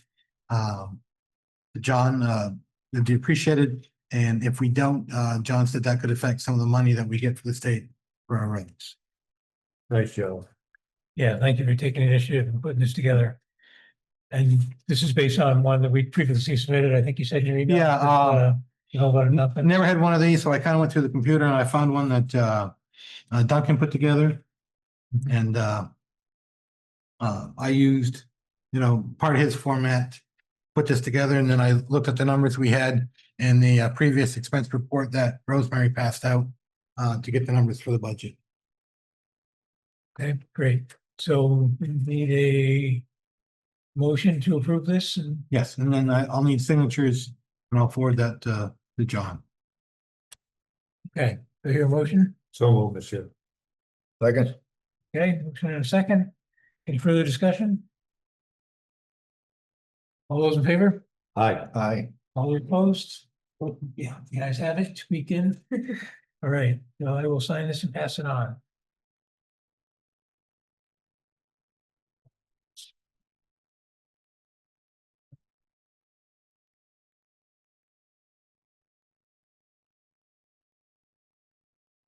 Okay, next item. Next item is the road and bridge standards. I talked to Jason and I asked him about what they have here for the standards. He said he and Public Works have attended a number of classes and they really look to, when they're doing work, to make sure that we are in compliance. I did have some questions on section 6. All new substantially reconstructed roads shall have, and he told me that they do 18 inches of thick gravel base with additional 12-inch top. And then all new substantial reconstruction roads will have 18 inches with thick gravel base. What was your question on that section? Thank you, Scott. Signed on the seat. Thanks, everybody, for your work. I'd like to go down and circle yes that we are in compliance. And then if you look at page 2, there's a place for the select board to sign. Yep, but you said you had questions on section 6. Oh, I had some questions. If you look at where the numbers are, they were blank. Oh, So I okay. talked to Jason. I said, okay, what do we do? Got it. And I got those numbers from Jason. Okay, and these numbers obviously meet the standard. Yes. Any questions? I'm sorry, what are we being asked to do? We're being asked to There's stuff we have to do every year. roads and bridges standards, saying that we're in compliance. Oh, okay. We're determining that we're in compliance? We're saying that we're following the standards. Okay. The other part I had a question on is this table on page 1, where you're supposed to circle yes and no, Yes. nothing circled. Well, I talked to Jason when I went down through it and he said that we were in compliance with all of them. Okay. So I mean, we could circle them, or I could circle them tomorrow. You guys could circle them before you sign it. And then I'll forward it to John Wilkins. So we're circling yes in all these places. No, we are in compliance. Similar to a user agreement, you check the box and sign it. So that's the only way you're gonna get your software. Okay, have you circled yes on all of them? And sign. If there's a motion to approve this. I'll make a motion to approve this, Town road. the town and- road and bridge standards. Second. Any further discussion? Hearing none, all those in favor? Aye. Aye. Those opposed? Yeah, I have it. Now. You are a patient soul. Yeah. Next item is RFP for logging the Gomo lot. John, questions, comments? So I put this together and I forwarded it to Lois Fry from the Conservation Committee. She ran it by her committee. Noel Dodge had some comments and some tweaks that he recommended. So I added his recommendations to the forestry proposal. I used a lot of the same language that Mike Green Thank you. had in his proposal. But if you look at on page 2, there's a place to put the price of the percentage for what the town's gonna receive. Yeah. For the woods. Now I may change the project schedule. And try to get it out, try to get it advertised, and then bring it back to the board, but predominantly, I'd like to send it out as is. That's very nice, John. And I did get a chance to walk the lot with Lois. Give me an idea as to what we're looking at for hardwood. And while we were there, we found somebody's building a house where Lois seems to think may or may not be our property. There's a fence that she said that over the years, she's always thought that that was where our lot began. And if you look at the map, there's nothing on both sides of the road going in. If you look off to the right, somebody's cleared a piece of property and looks like there's some forms for a foundation. So one of the things I was thinking about is when we get our forester, the first thing he's gonna have to do is survey the lot. And I could talk to him and find out basically, where's our outer boundaries. Well, we need to get that done very quickly before somebody gets Yes. too far along.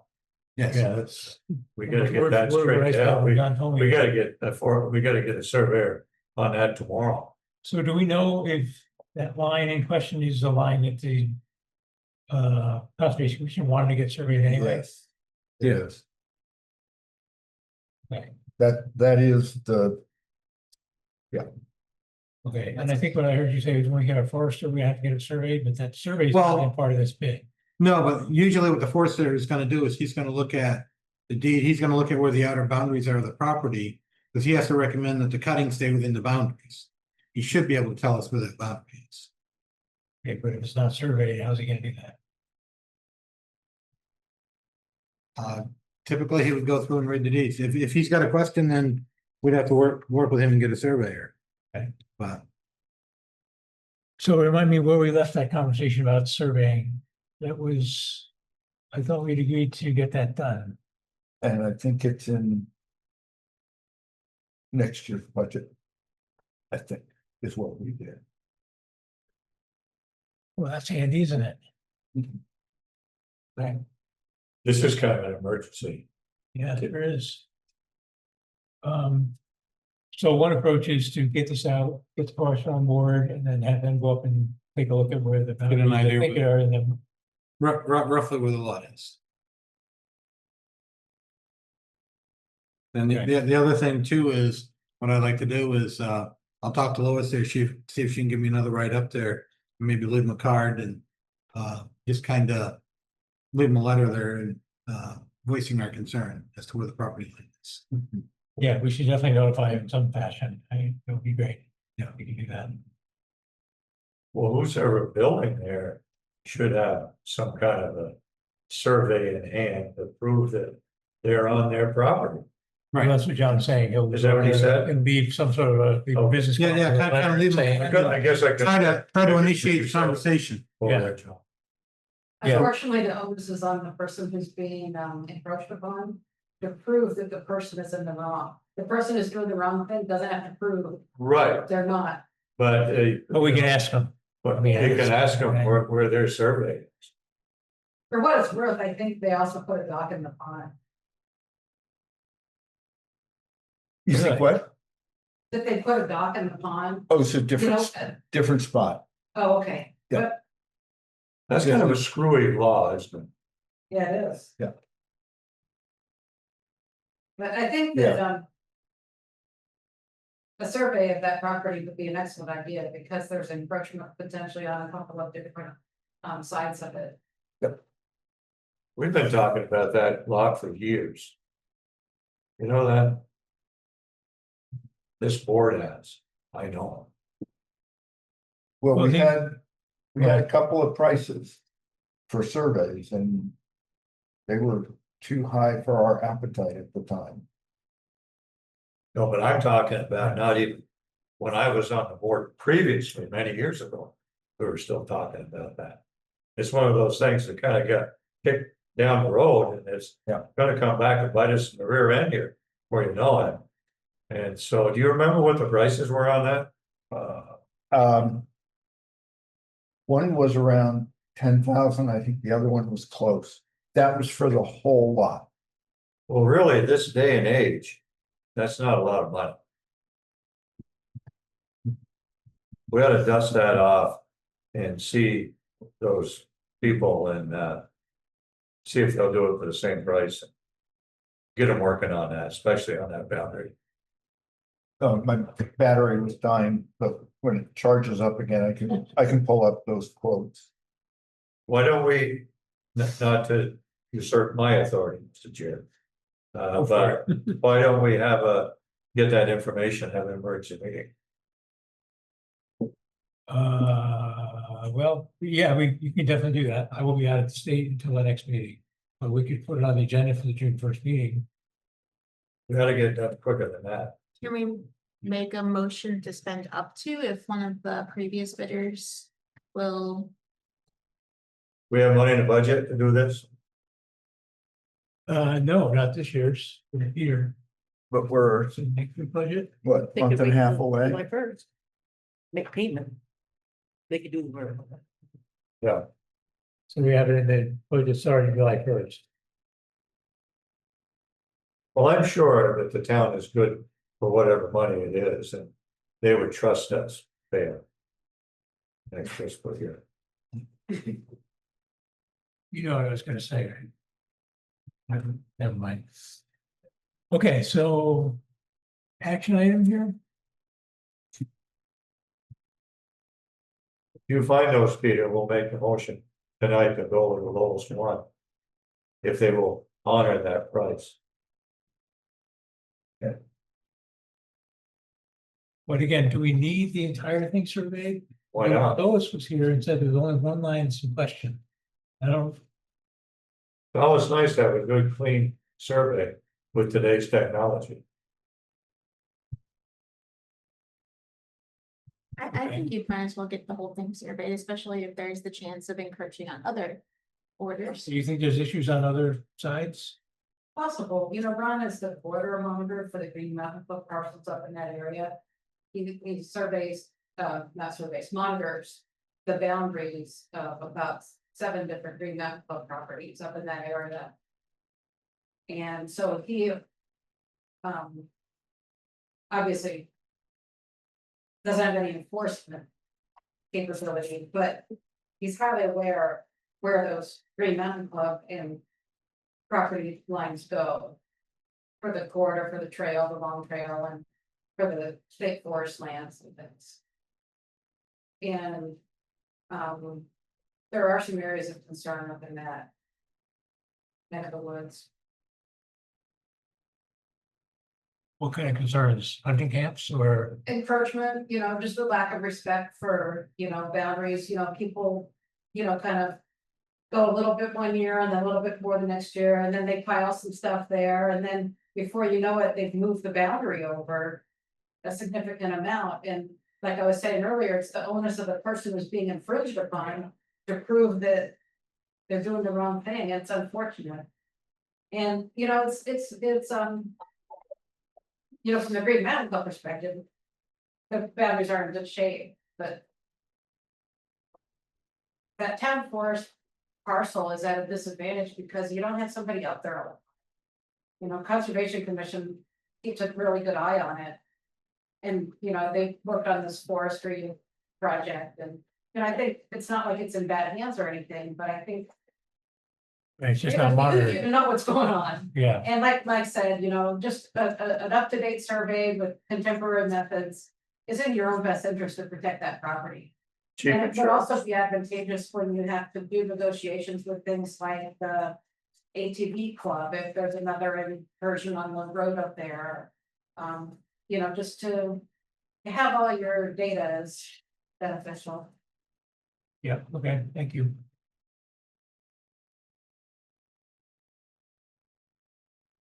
Any other, Peter? Getting close.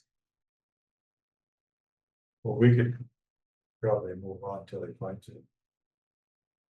I'm thinking Peter wants to be listening to the rest of what we're talking about, but I guess we can do that. Next one is the goals, which is have a long conversation, so. Why don't we make a motion to go with the least expensive bid previously received? If it'll be still on it. So move. Second. So the motion is to go with the least expensive bid previously received. I think like I said after that. The motion is to award the contract to survey the Como property to the least expensive of the previous bidders, if they'll still honor that price. That's it. Okay, we have a motion and a second. Any discussion? Well, should John also put out the RFP too at the same time? No, We kind of moved off of that. What is we the, already had an RFP for before we got the two. no, for The forestry, the logging. Oh, the lot. Mhm. Yes, well, let's do one motion at a time. Okay. Just Oh, keep- sorry, I thought we finished. My only concern is we don't know what we're authorizing. It sounds great to go with the least expensive, but if we don't know what that is. Yeah. So let's keep searching. Let's jump back to the logging. You're gonna make a motion, right? Yeah, or to post the RFP? Yeah. Yeah, I'll make a motion to post the RFP for forestry services for the Gomo lot. Second. Excellent. Any further discussion? All those in favor? Aye. Aye. Aye. All those opposed? The ayes have it. John, you got your mission? Can you also share it with the tree warden for him to distribute as well?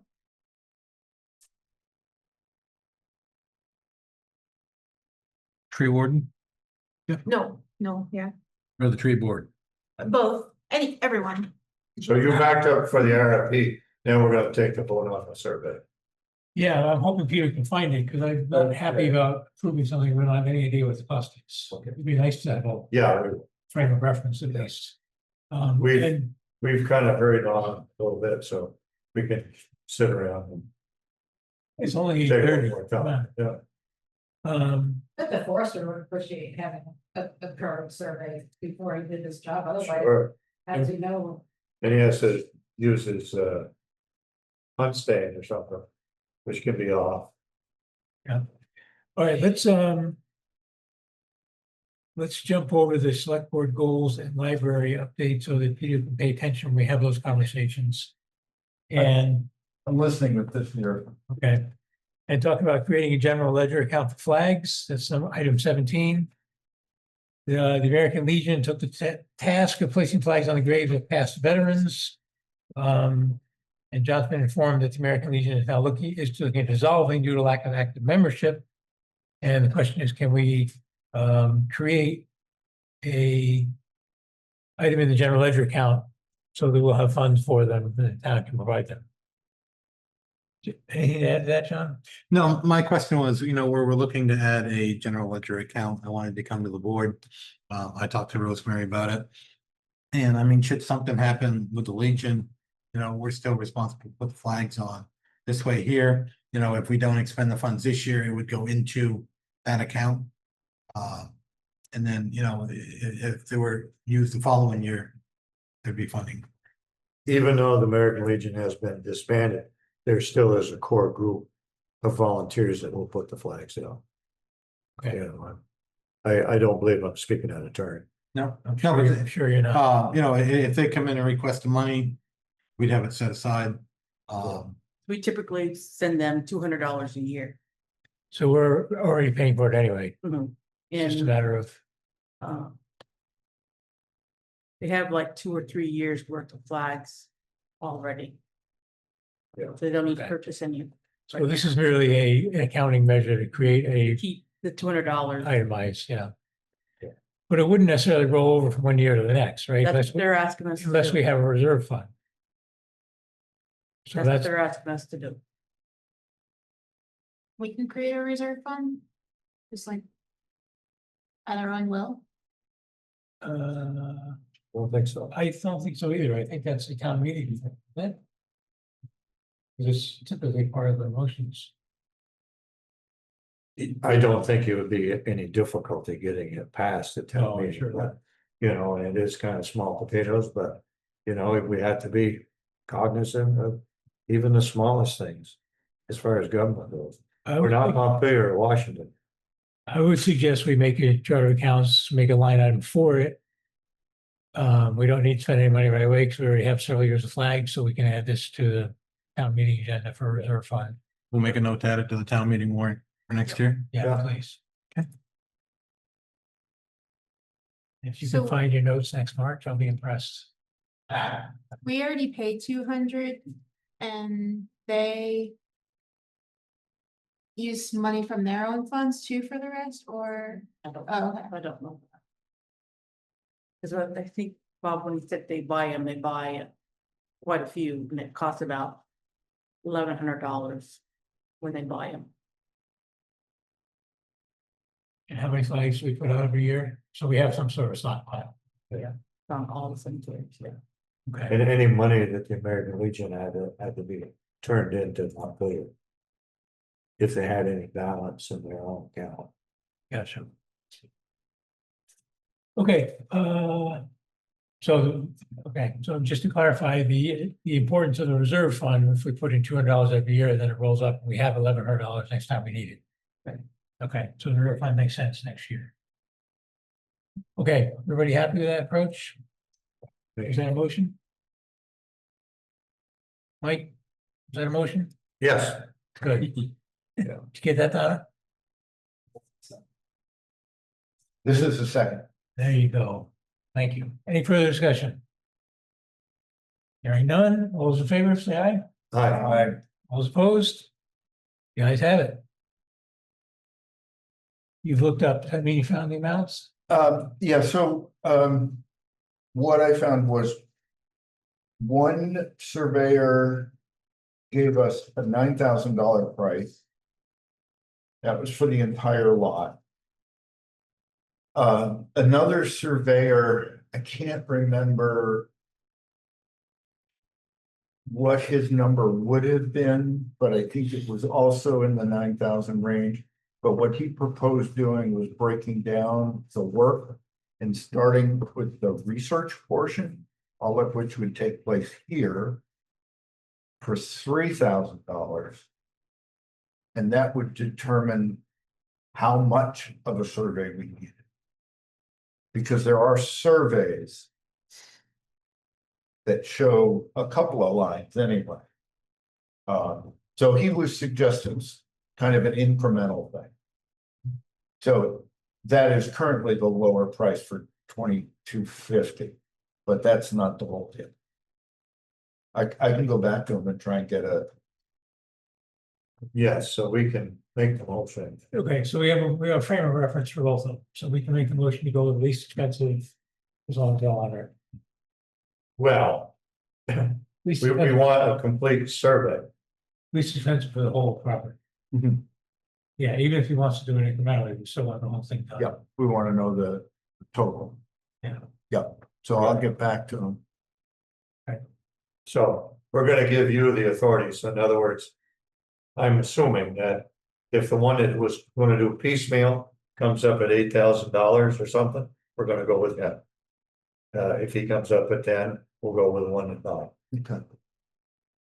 And they're both folks that have been used a lot and have good reputations, so. Okay, good. So keep John plugged into that process. Yep. Keep us posted. Thanks, Peter. When I'm done charging, I'll plug you in. All right, thank you. Very funny. All right. We just gotta go consensus on that, Mr. Chairman.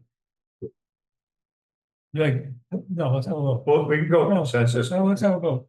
Okay. well, Motion is to. Am I gonna remember all that stuff we just said? Did you get much of that down, Don? I think so. I think I got all the report parts. Okay, That's. I make that motion, Chairman. All right, thank you. Second? All I'll second it. right, any further discussion? All those in favor, please say aye. Aye. Opposed? The ayes have it. Oh, aye. All right. All right, we are jumping around a little too much for me to keep track of, so, did the flags and. Let's go backwards now to, select board goals for the upcoming year. At our last, April 29th meeting, we discussed and ranked goals and priorities and. Even circulated some forms for us to fill out.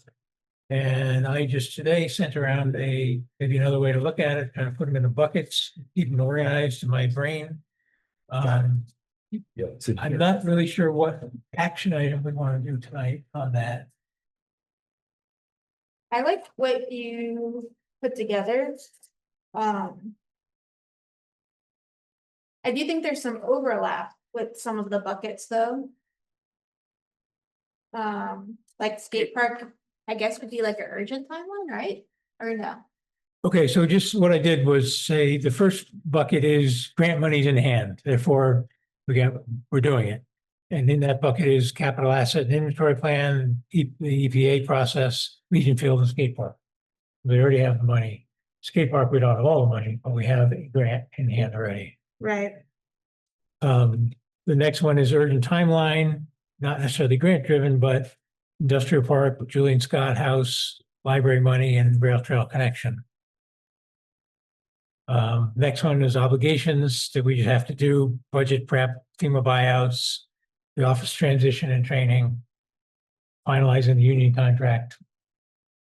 And then one of the new categories I made was just facilities. And I put these all in alphabetical order, by the way, so it's not prioritized any other way. Town garage, Holcomb House, jointly owned properties, municipal building maintenance and Old Town Hall. There's probably others, but these are all, I pulled them from our previous lists. And then longer term projects, downtown designation, economic development, flood resilience grants, addressing form-based code, the green space plan, housing plan, Old Town Hall plan, Vermont State University Johnson coordination, and community center and grocery store all came from our previous lists. And then I had GOMO survey, interlocal agreements, which Evan is working on, and the IT contract and server and website, so forth. You got that GOMO survey taken care of right out, didn't we? I know, right? Well, there we go. Should put that in the urgent category. But yeah, John telling me about that house was part of what prompted me to put that on here. I don't think I missed anything from our previous lists. I went through them pretty carefully. And what this doesn't do is prioritize any of these. It's just a way to kind of categorize them, help us think about them and make sure we're paying attention to different things. Right. I don't know if that's enough. I think we could prioritize them just based off of our rankings. There's just the numbers would do that. And then, but Yeah, the problem I have with that is that we put different ones of us put things in different boxes. Were we doing that? We didn't rank all of these, like, right. Yeah, so I'm just not sure how to add those numbers up, but we could try to answer. We could rank these ourselves now, like each bucket and We then, could within each bucket. yeah, Um, and then make one consolidated one. I mean, the goal is for John and Carl to know what they should focus on, like that's the main goal. Right, right. Yeah, I guess in my mind, what we should maybe think about prioritizing are the longer term projects. And maybe the facilities. I think the obligations we have to do are sort of scheduled. We don't really have to talk about those. The urgent timeline, they're urgent. I mean, they're staring us in the face already. And the grant in hand, same thing. It's already here because we have the money, we gotta spend it. So I think if we're gonna prioritize, maybe focusing on the facilities longer term than other would be the place to focus. I mean, I think all of them are important, all the buckets are important, but I think that they should focus on the top important one in each bucket, like. Okay, so how do you prioritize the grant? So we already have grant money in hand. How do you prioritize between those four? Well, independently, what I want to see worked on first. That's how I would prioritize it. Okay, Like for that one, I would maybe prioritize Legion Field. Because I like Legion Field. okay, and that one we do have the money in hand already. But somebody's gotta be working on skate park and be a funding gap. Right. That's why that would go in the urgent. Yeah, I got some information today. There's a couple of USDA rural development grants that may be available. So I got a lady that's gonna call tomorrow and we're gonna talk about that.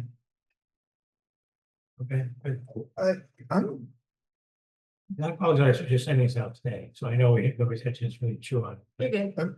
I'm kind of inclined to go with what you were saying, Paul, if I understood it right, that to not rank grant money in hand or urgent timeline or obligations, but rank the second tier. Is that right? That's where I went in my head. I don't know if that's the best. I mean, approach or not, but You know, I find it really hard on the top three boxes to say one thing is more important than another because they all need our Well, attention right now. They're all ongoing. the timeline one should be in timeline order. meaning Meaning like, what's the first one that needs attention to first? so for example, if we're talking about grants in hand, which grant expires first? Yeah, Excuse me. Bless you. Thank you.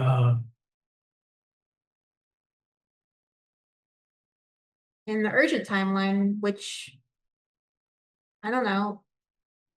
Is the Julian Scott house getting demolished before the library runs out of money? I don't know, like ranking it like that way. It's really in Scott House is not gonna. I'm kidding. I'm just using an example. Mike's gonna be chained to it, so. You're good there. And I tell you, I could probably find 99 more people. Join me. I'll set my camper up there if I have to. I have a box of padlocks. Lots of what? Of locks, padlocks for the chains. Okay. But these already have timelines on them that we don't. That they can just follow on their own. Yeah, I guess I'm trying to.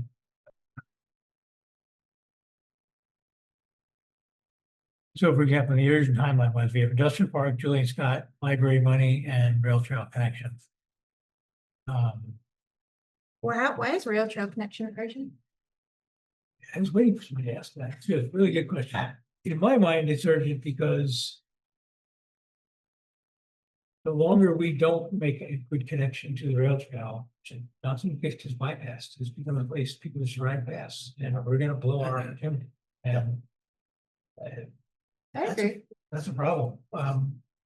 We don't have a quick fix for it, though. I mean, it's not Right. urgent in that sense, because, but it's urgent that Right. Time is ticking. we gotta do something, yeah. Mhm.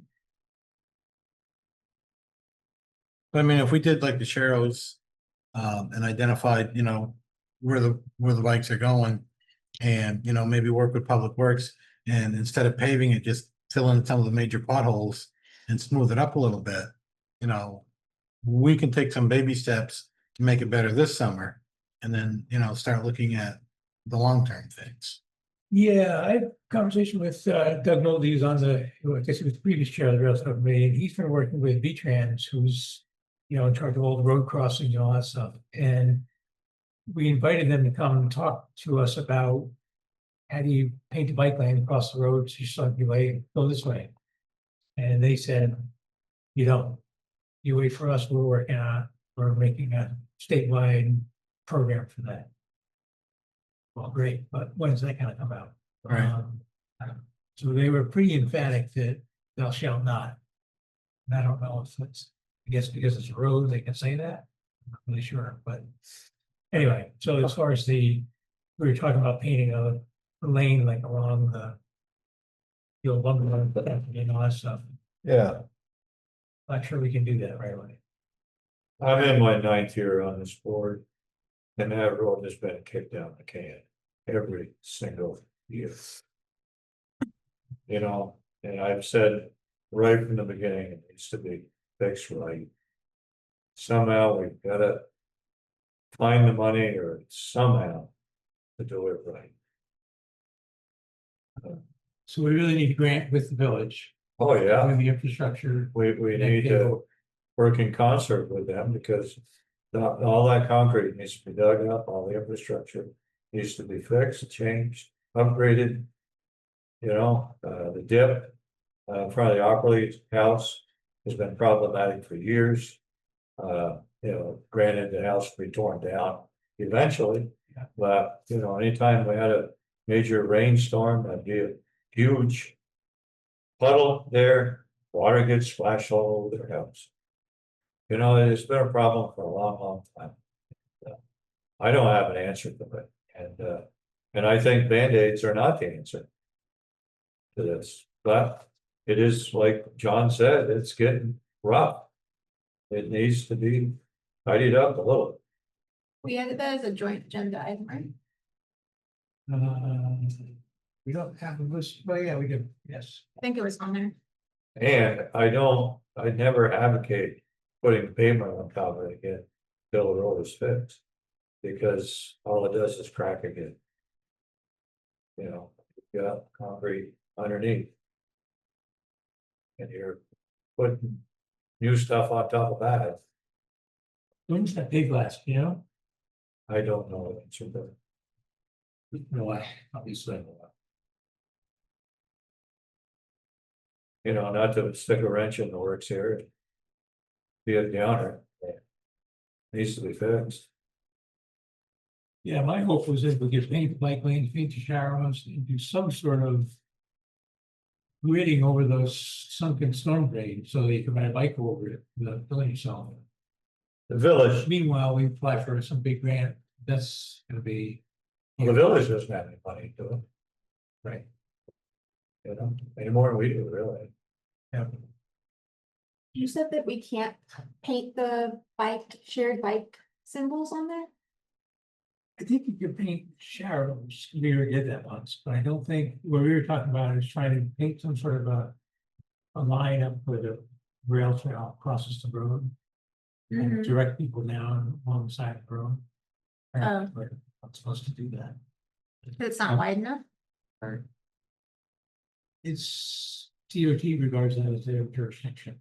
Oh. This is the way I read it. It's their right of way. Once you're outside of their right of way, you can do whatever you want. Yeah. I did see like a half a dozen bikes brave that road the other day, go to Jenna's promise there. Did they make it? I thought we did make a motion Oh. to paint the bike symbols on there though. And to do a crosswalk somewhere. You did. Okay, Wasn't that part of the bike racks? And we get the sun. Wasn't that all part of that bike rack deal? Remember when we voted to have some bike racks? No, I think the bike racks are separate, but we did the vote rail trail to, came in. yeah, we did vote to paint sharrows and do a crosswalk symbol. Maybe it's on their schedule. I don't know. So the problem is just where the trail crosses the road with the state, Yeah, because they have that right away. That's We my can do, understanding. we can do whatever we want on Railroad Street, right?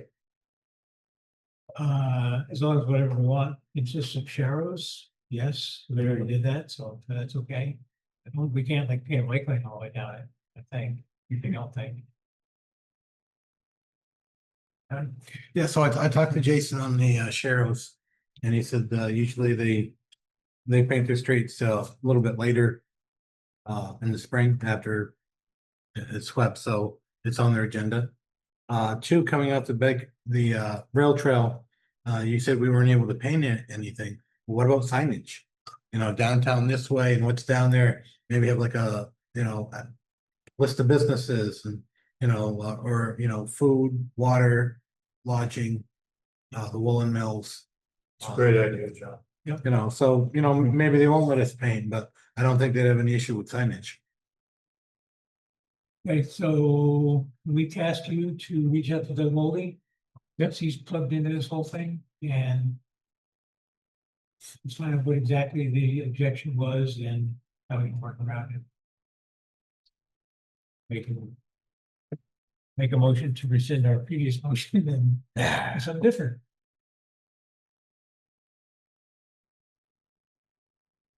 Good. Okay. All right, thank you. That's a good suggestion. All right, so we're delving down into the bowels of these things without talking about prioritizing what we're supposed to be talking about.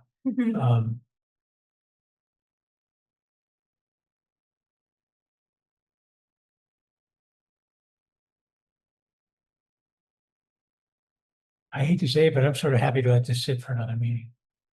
You're happy to what? Let this sit for another meeting and kind of think about what we can, Yeah, how we can table it. approach this and do something constructive. I don't want to just start prioritizing just so we think, hey, we did. We have to tell you to speak of it. Sorry. How's this? A lot better. Yeah. All right, we go to tabling? Yep. All right, thank you. I hope that wasn't what you're waiting for. We just tabled it. All right, next item, library update, discussion only. Yeah, we had a meeting, trustee meeting on Monday, May 11th. The temporary location at Masonic Hall. Kelly Van Dorn, librarian, Aurora River, contractor Brian Rolonaskis, select board member Peter Hammond and myself were present. Mark McClary, contracts and grants administrator manager for Vermont Department of Libraries, attended via Zoom. The purpose of the meeting was to discuss the fact that the dedicated cash amount to the project was running out and we had to determine a plan to move forward. So we asked Mark to identify what we needed to do to achieve substantial completion and satisfy the conditions of the grant. Mark stated substantial completion is defined as the date for which the project can fulfill the primary operation that it was designed to perform, delivering services to the end user. At substantial completion, all service operations and management infrastructure must be operational.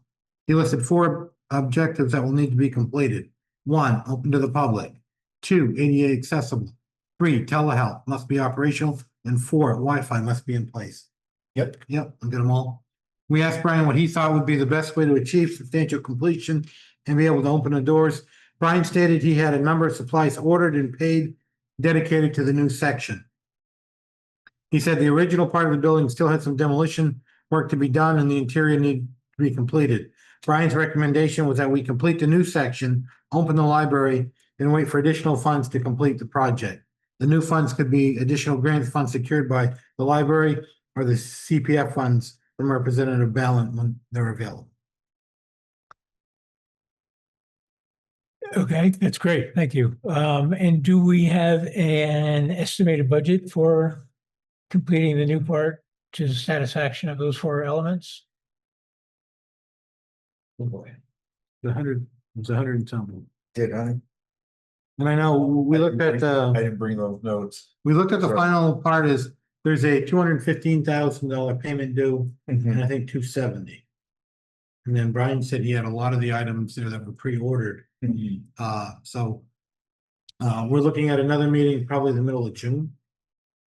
I think it was kind of toward the beginning of June, because I think that's when we talked about kind of like being the breaking point to shift thoroughly to Plan B. If money wasn't committed.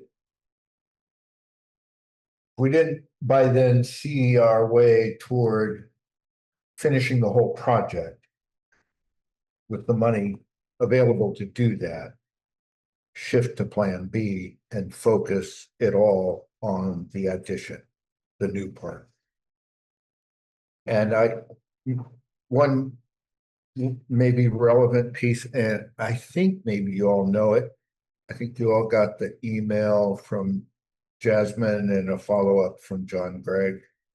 But there's some significant fundraising going on right now that we could see some really helpful answers from in the next couple of weeks. And we may hit that June date and be able to just keep going or shift to Plan B.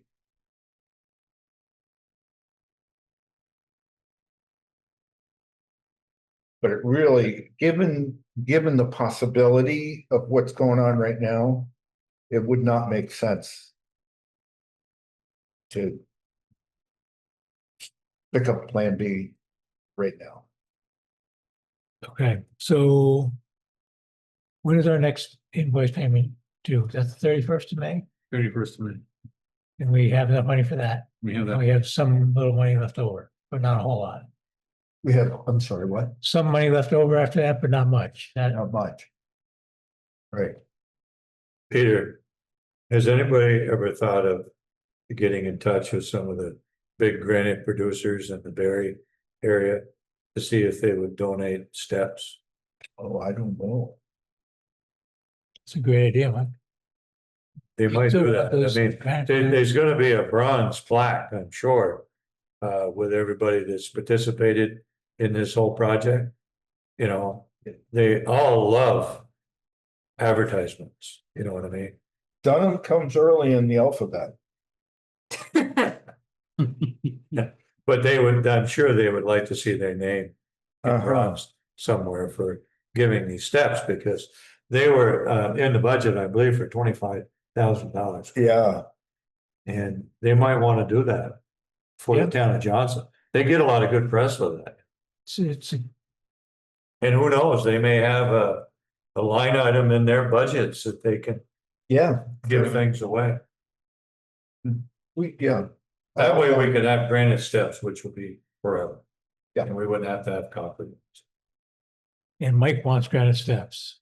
They should be granite steps. They should be. Yeah, if we had the money, absolutely. But if we can get Worst them free, case that's a great scenario, idea. we still have the funds from Representative Balance Office. Oh, right, that's what I left out, was if we shift to Plan B. Right, we can use those funds to take do the front part of the library. Yeah. Possibly the granite steps and some of the other items. Right, that's next year. But that's next year. Yeah.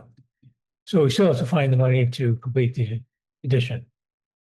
The addition, and unfortunately I didn't bring those notes, which I think had a breakdown of is there money we don't have that we would need just to finish the addition? Sorry, I didn't bring it. Okay. So your next meeting with the library trustees is early June? Would be in June. Do we set a date? I think.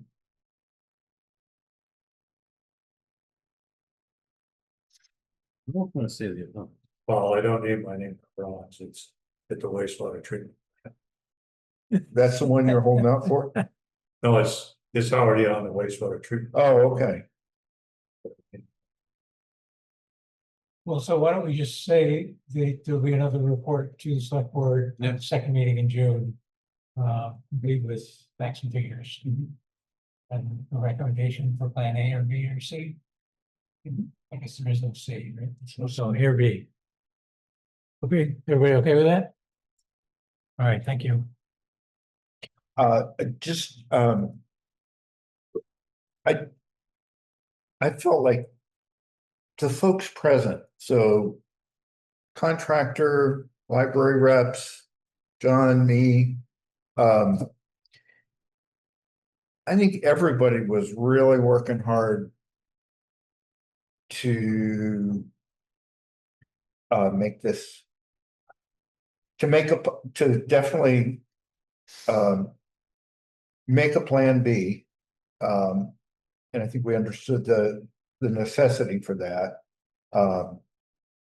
And, you know, my concern was, you know, Brian being the contractor, he's the one that's invested. Yep. You know, and what his reaction would be, but he was on board, and he was on board with focusing on the new section, and he felt that he could do that, and I mean, he could get us, you know, to where we'd have substantial completion. That would be the best way to go, and then we could come back and do the front part of the library when we had a chance. Yeah, yeah.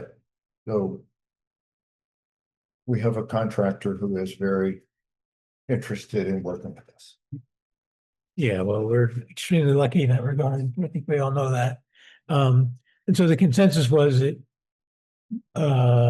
completing the addition to meet those 4 criteria is quicker and cheaper than focusing on the old building to do the same thing. Yep. Well, if we invested in the old building, I don't think we'd be able to, with the telehealth, it's in the new addition.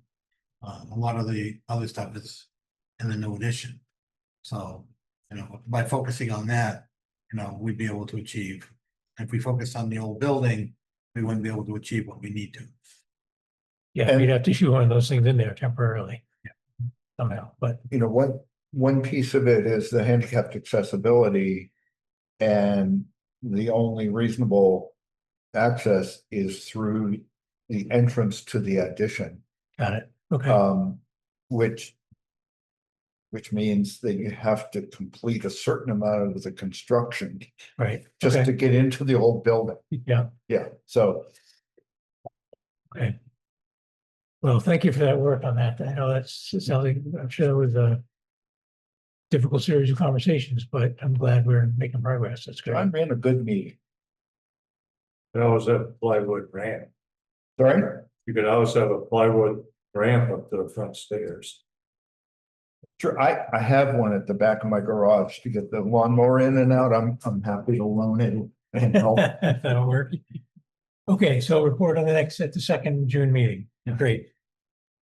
Let's see, we are up to review the LEMP, the Local Emergency Management Plan. Evan sent a copy of the management plan and urges that we adopt it and authorize him to sign it. Has everybody read that? Anybody have any questions on it? It's not substantially changed from what we had before. I know we went over it with Ken and BJ because they're both named on it as well. And it all seemed fine. And I think in his letter too, he had the motion that approve the Johnson Local Emergency Management Plan and authorize Evan Patch to sign the plan adoption letter. But that's what the board would need to. Yeah, that's what I attempted to just say, but Oh, okay. maybe I didn't. And who's taking this training that's required here? For the signature. Evan.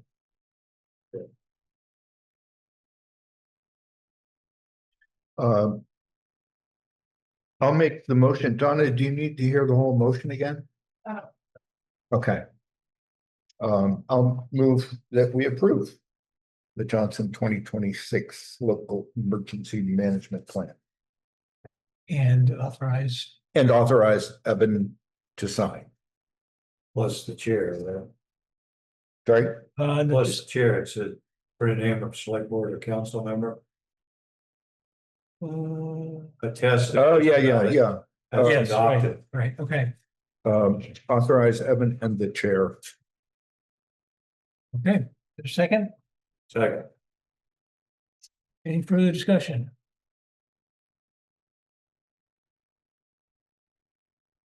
Hearing none, all those in favor, please say aye. Aye. Aye. All those opposed? The ayes have it, we are good to go. I'm gonna sign this copy and give it to you, at the time he gets back. That's good. Someone misspelled vice chair in my title. What's that? Go start talking. On the contact Peter. information, Yep. on the contact information sheet, it says select board vice chair, but it's VISE, not CE. And my name is listed and not my phone number is not correct. Okay, let's see where that is, what page are we on here? Who will be calling?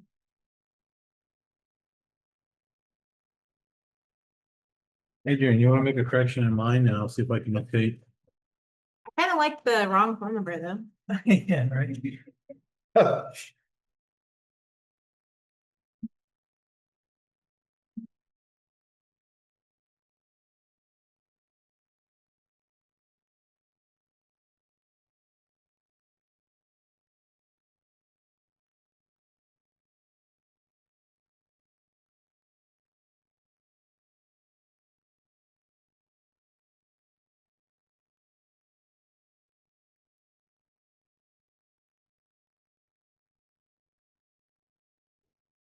Thank you.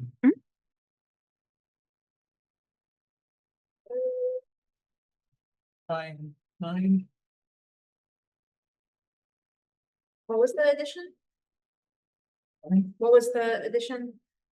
I can you remember that? Architect and something else. Architect, we didn't add a executive session. So Did not. we did not at the beginning of the meeting, so I can't really go there, but It was an 18C. hang on. Yeah, there was. But I don't know what it was. Oh, it was Mike's, but we talked about it when Carl was talking. Oh, yeah, for the trees. The trees. Yeah. Yeah. That's a Stupid dead tree. horse now. Stupid trees.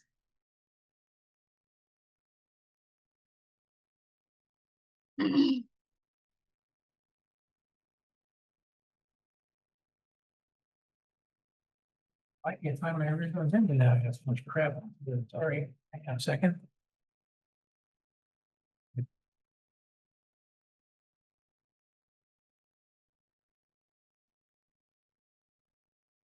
Embarrassing. What did I do with it? We have too many papers. I know. Okay, so, we are talking about the architect's invoice that we have chosen not to pay previously. Peter, All right, well, I think I've already made my objections to our non-payment known. I feel like we're not being fair to our architect who's worked in good faith throughout and has been very responsive along the way. But mostly, I looked back, we as a board adopted approved an RFP circulated for the foundation work. Circulated on April 30th, 2025. We received the RFP as a board. Attached to the RFP were the drawings that show no cut.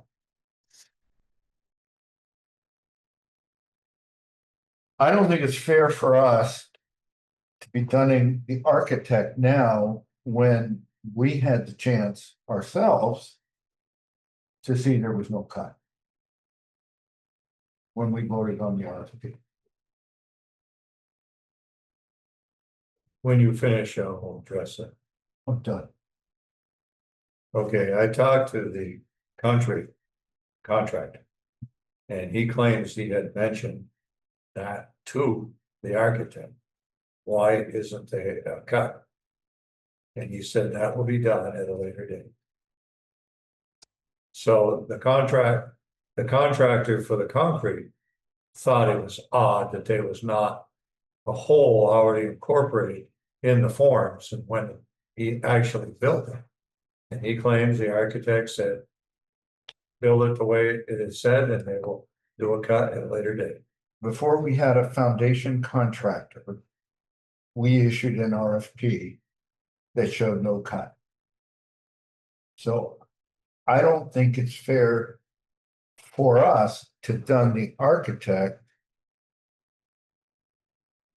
for drawings done by the engineer when we could have caught the mistake before we ever had a contract.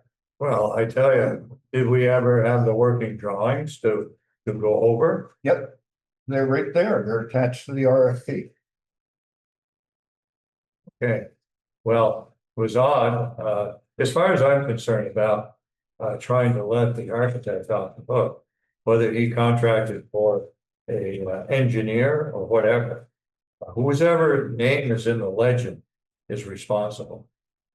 Now that was ridiculous. I mean, the concrete contractor thought it was odd that it wasn't in there. Well, it does sound like if we put out an RFP that includes the drawings and we approved it, we certainly have the opportunity to catch it. The only issue I have with that is that assumes that we're experts on all phases of construction, which well, we ain't. We apparently caught it after the fact. Yeah. We were expert enough to catch it after the fact. Well, with some conversation with the site contractor, apparently, so. And I don't, I mean, I'm surprised that you are quoting that contractor. What?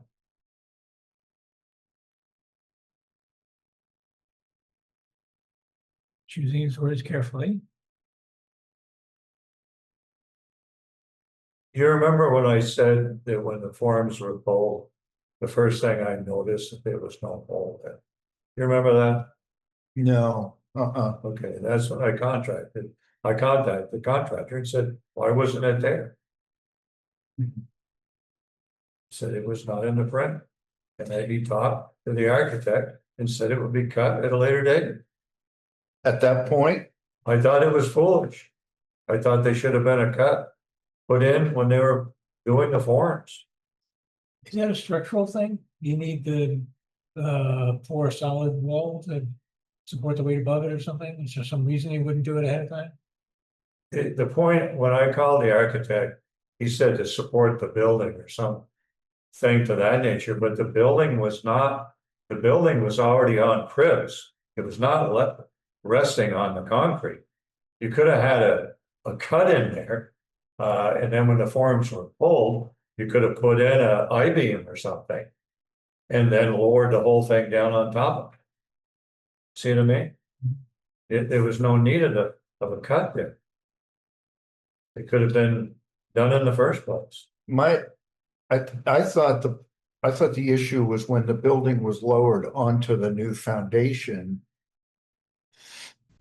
Well, anyway. Well, there's a cut there now, and so if you're going to argue that the weight of it was on it, it's actually sitting on top of it where the hole is now. You know, it's would have probably been actually ruggeder if there was an I-beam in place. There's a piece of steel. Okay, I also feel like there's a whole lot of things about this project and other projects that have been so out of our control frustratingly so. And I feel like the architect is a lightning rod. Unfairly. Well,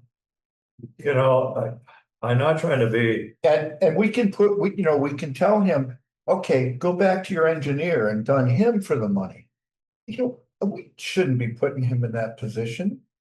He has worked in good faith throughout. And, I think I think he's. Where do you feel he's a lightning rod? If he's working good faith, what else is he? What else? Why do you feel he's a lightning rod? This. Why else? That's like. No, why else? Okay. No. I thought you were implying he's getting by for all kinds of things. But I mean, it's one issue.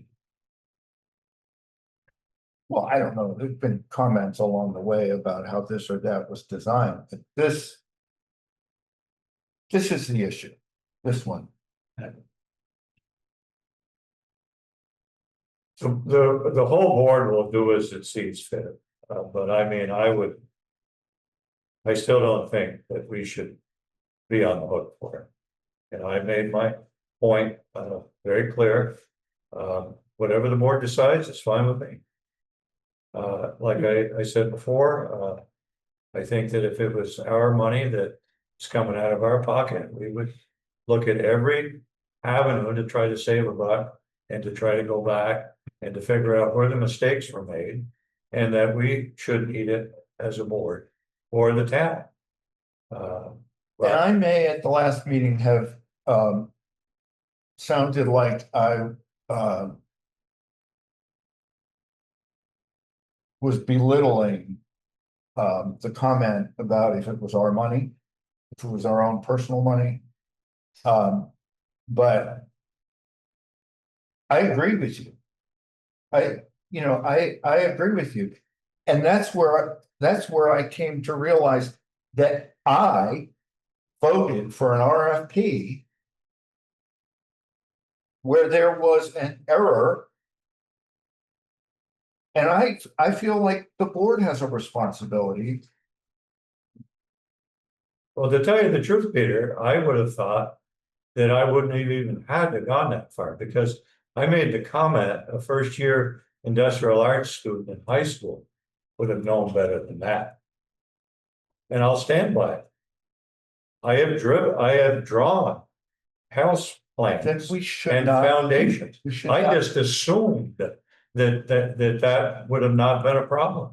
Well, we made a lot of assumptions along the way. I guess it's really made an ass out of all of us. And what made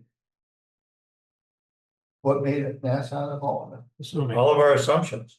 Okay. Assumptions make an ass out of you and me. Got it. See what I mean? Got it. And I'll go back to Greg's comment at the last meeting about let it be a learning process. I sure as heck have learned a lot. And if I knew then what I know now about a lot of things, I might have done things differently. The clerk of the works would have settled a lot of that stuff. Yeah, and cost us more money. Yeah, yes, it would have, but it may be in the long run. And that was the paid for board's itself. decision not to use the clerk of the works. So let me just jump in here. Have we had any conversation with the architect to say, hey, this has been identified as possibly an oversight? Give us some feedback. There's been Well, Mike had a conversation with the architect.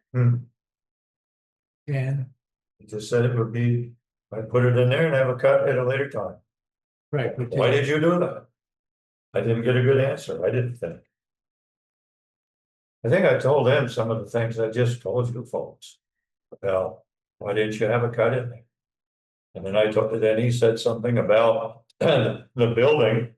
They couldn't support it or something. I said, it's up on cribs right now. Once that's all done and in place, then you'll lower it on top.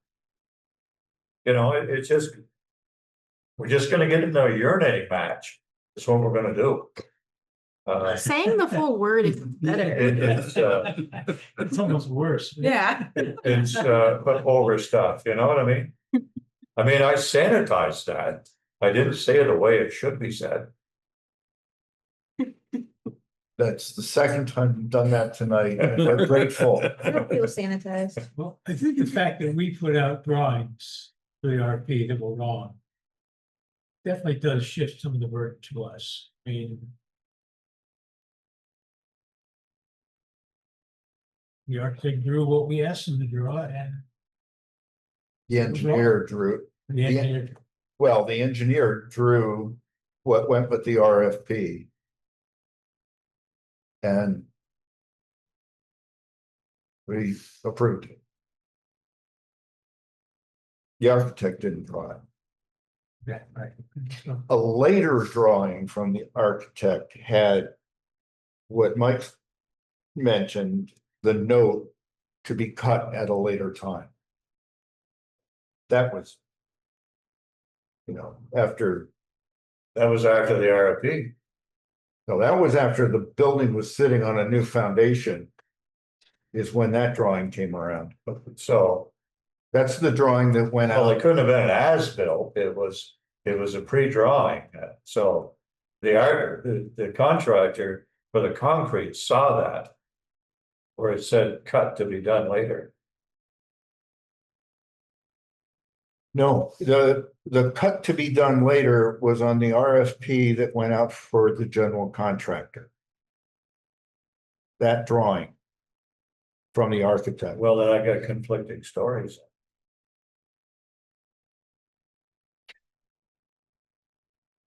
The foundation contractor. That you quoted. Was working off of. The drawings for the RFP for the foundation. Where are those? Right here. That doesn't show any kind of a cut at all in there. Doesn't show a cut at all. Well, and it that's what- didn't that's what we show a put out. cut. He asked why there wasn't one in there. He probably didn't see that print, the cut to be done later. He said on the print he saw.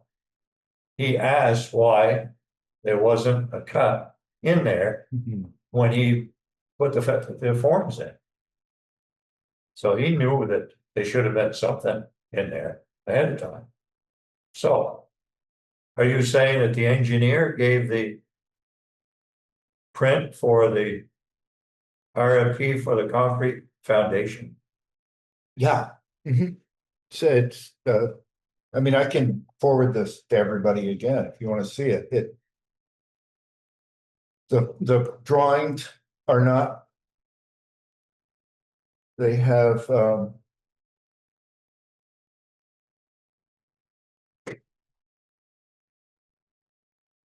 the engineer. Not, the architect isn't even mentioned on these drawings. And these are the drawings that the foundation contractor worked from. And these are the drawings that we put out with the RFP Yes, for the foundation. yes. Well, I'm gonna go back again onto that, had I even thought that I could depend on an engineer to have it cut when the whole process was being done, I would have been cognizant of that fact and I would have inspected those drawings ahead of time. But who would have ever thought in a million years that that wouldn't have been incorporated in that drawing? I looked at him and I thought, he's an engineer, I'm not, so must be good. But. We That learned a was, lesson there, didn't we? We no longer use that engineer, do we? that's right, Maybe that's a reason, it's another good reason. So it's really the engineer we should be stiffing, but we can't do that because the architect paid him. Well, Well, I think you've raised a really good point, Mike, but it sounds like we stuck our foot in it. what'd you say? I think you're raising a good point that there was a mistake made, but it sounds like the mistake was at least partly ours. By putting out drawings with an RFP, they were incorrect. Yeah. And so. If there was a way to go back to the engineer, that might be different, but that's over and done with. Well, So. I don't know if we need a resolution or how you're gonna handle this, but it seems like, unfortunately. At least a good portion of the responsibility is on us for not identifying it ahead of time. I don't like it, but And, you know, there have been other things along the way too. I just really appreciated what Greg said. You know, I feel like I've definitely made mistakes along the way and I hadn't looked as closely at things as I should have. well, this is one where unless, I mean, maybe Mike's got the expertise, but I could look at them all day and to see something's missing is pretty hard. Yeah. To see something in front of you that you know is wrong, that's one thing, but to see what's not there requires some knowledge. I don't have that. I'm not the next set of foundation drawings, I'm not gonna see what's not there on those either. So I'm not sure where the learning is coming from here. Well, I'm gonna look for holes in foundation. That's what I'm gonna do. Might not have rebar where it's supposed to be, but gonna have that hole. you, I'm sure the board is gonna make the decision, you know, are you gonna do it tonight to move to pay the guy? I'm gonna suggest we do, so we get this moving forward, get it over with. Okay, You gonna suggest what? I'm gonna suggest somebody make a motion that we resolve this issue. Yeah, I'll make a motion that we proceed to pay the architect's invoicing question. I don't know the date. dates, because there are several bills. So the ones that were flagged by this. The ones that were flagged. Previously. Previously flagged. Yeah. Yeah. Okay, that's specific enough, that's. Is there a second? I'll second it. Is there any further discussion? All those in favor? Aye. All those opposed? Okay, All those Abstaining. so the vote fails. Was that? The vote fails. Majority voted in favor, There's one no and one abstention. and 2 yeses. Yeah, Donna, is I guess it makes sense to leave it the council's passing, I guess I'm not an expert on that stuff. okay. no, it doesn't pass. You think you need a majority of the. You're gonna have to have it evident. And I think you're probably right, actually. I think it's a majority of the attendees. I so think where's the conflict of interest for Adrian? I'm not voting on any library motions. I don't think it would be fair for me to on this instance or any other instance. Yeah, I think it's just your stand. I agree. Is there a problem finding this to June 1st? Obviously, you'd like to get paid before. We have to. I'm sure, but John? We could let the vote stand 2-1 with 1 abstention, and I'll reach out to Vermont League of Cities and Towns and get their opinion. Just look at Robert's rules or. According to Robert's rules, of course, abstentions don't count toward the vote. So it comes down to a simple 2-1 and it will pass. Oh, you looked it up, did you? I did. But you Okay, don't great. need a majority of the attending members? Abstentions are not counted as votes and are completely removed from the ballot. Therefore, the calculation is based solely on the votes cast. 2 in favor, 1 opposed. 3 votes cast total. And so. This is then just Okay. what a quorum of the board. Yeah. Like if the whole board was present, I could see that being true, but. It depends on the organization's bylaws. If you're required to have a majority of the total members present. Rather than just those voting. Your votes require. A majority of the membership or just those present. I think it'd I believe be a it's good just- idea if Johnson reached out to the LCT because I just hate to agree with Mike, but I think I have heard somewhere. Our 2 votes do not constitute a majority of the board. Right. So, Nor do they constitute a That's a majority. question. of the people I'll reach out attending to, tonight. Nor does it constitute a majority of the people, of the board members attending tonight. yeah, it's a question, worth asking. Yeah. I'll ask. Darn it all. Very magnanimous of you, Fish. Thanks, Diana. Hopefully the simple answer is the right one, but. Okay. We are now up to. No, 18C was the trees, we already covered. We're done. We're done. So for. I guess we can talk about the agenda for the next meeting. Yeah. I mean, when we get together. Anything else to bring up for tonight? All right, let's go eat supper. Okay. You haven't had supper yet? Man alive, how do you make it? No, I haven't had supper. I came straight from work. I Should have stopped somewhere, I got something. I got water. Get Water? Okay. Got it. If Donna was your sister, you'd get by. What? Thanks for coming. Did you come for a specific topic? I came because I felt like it's important not only come like when I have a complaint or something, and the last several meetings of folks that have done kind of thing too. The point was made that you know, the boards don't like it when people just show up. You know, randomly end up complaining. You know, Well, it's fair to show up when there's an issue that resonates with you positively or negatively, but maybe a better answer would be, it's all interesting and it's all relevant and, you know. we know it's not all types of interesting. things. Come on, we're sitting up here. Thanks for the support on the that's survey, great. by the way. Yeah, yeah, that's glad you're here. Thank you.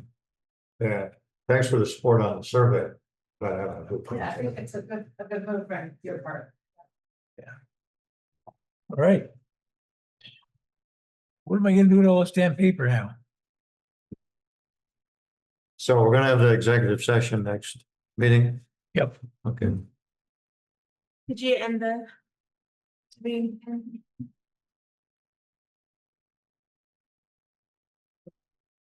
I give you the bids, John? Oh, did we have, Did we Orders to motion to sign? adjourn? you motion to adjourn? Three of you signed it, Typed it out. didn't they? Didn't the 3 of you sign it? I haven't seen any. We adjourned, 9:38. Let me give you all these, John.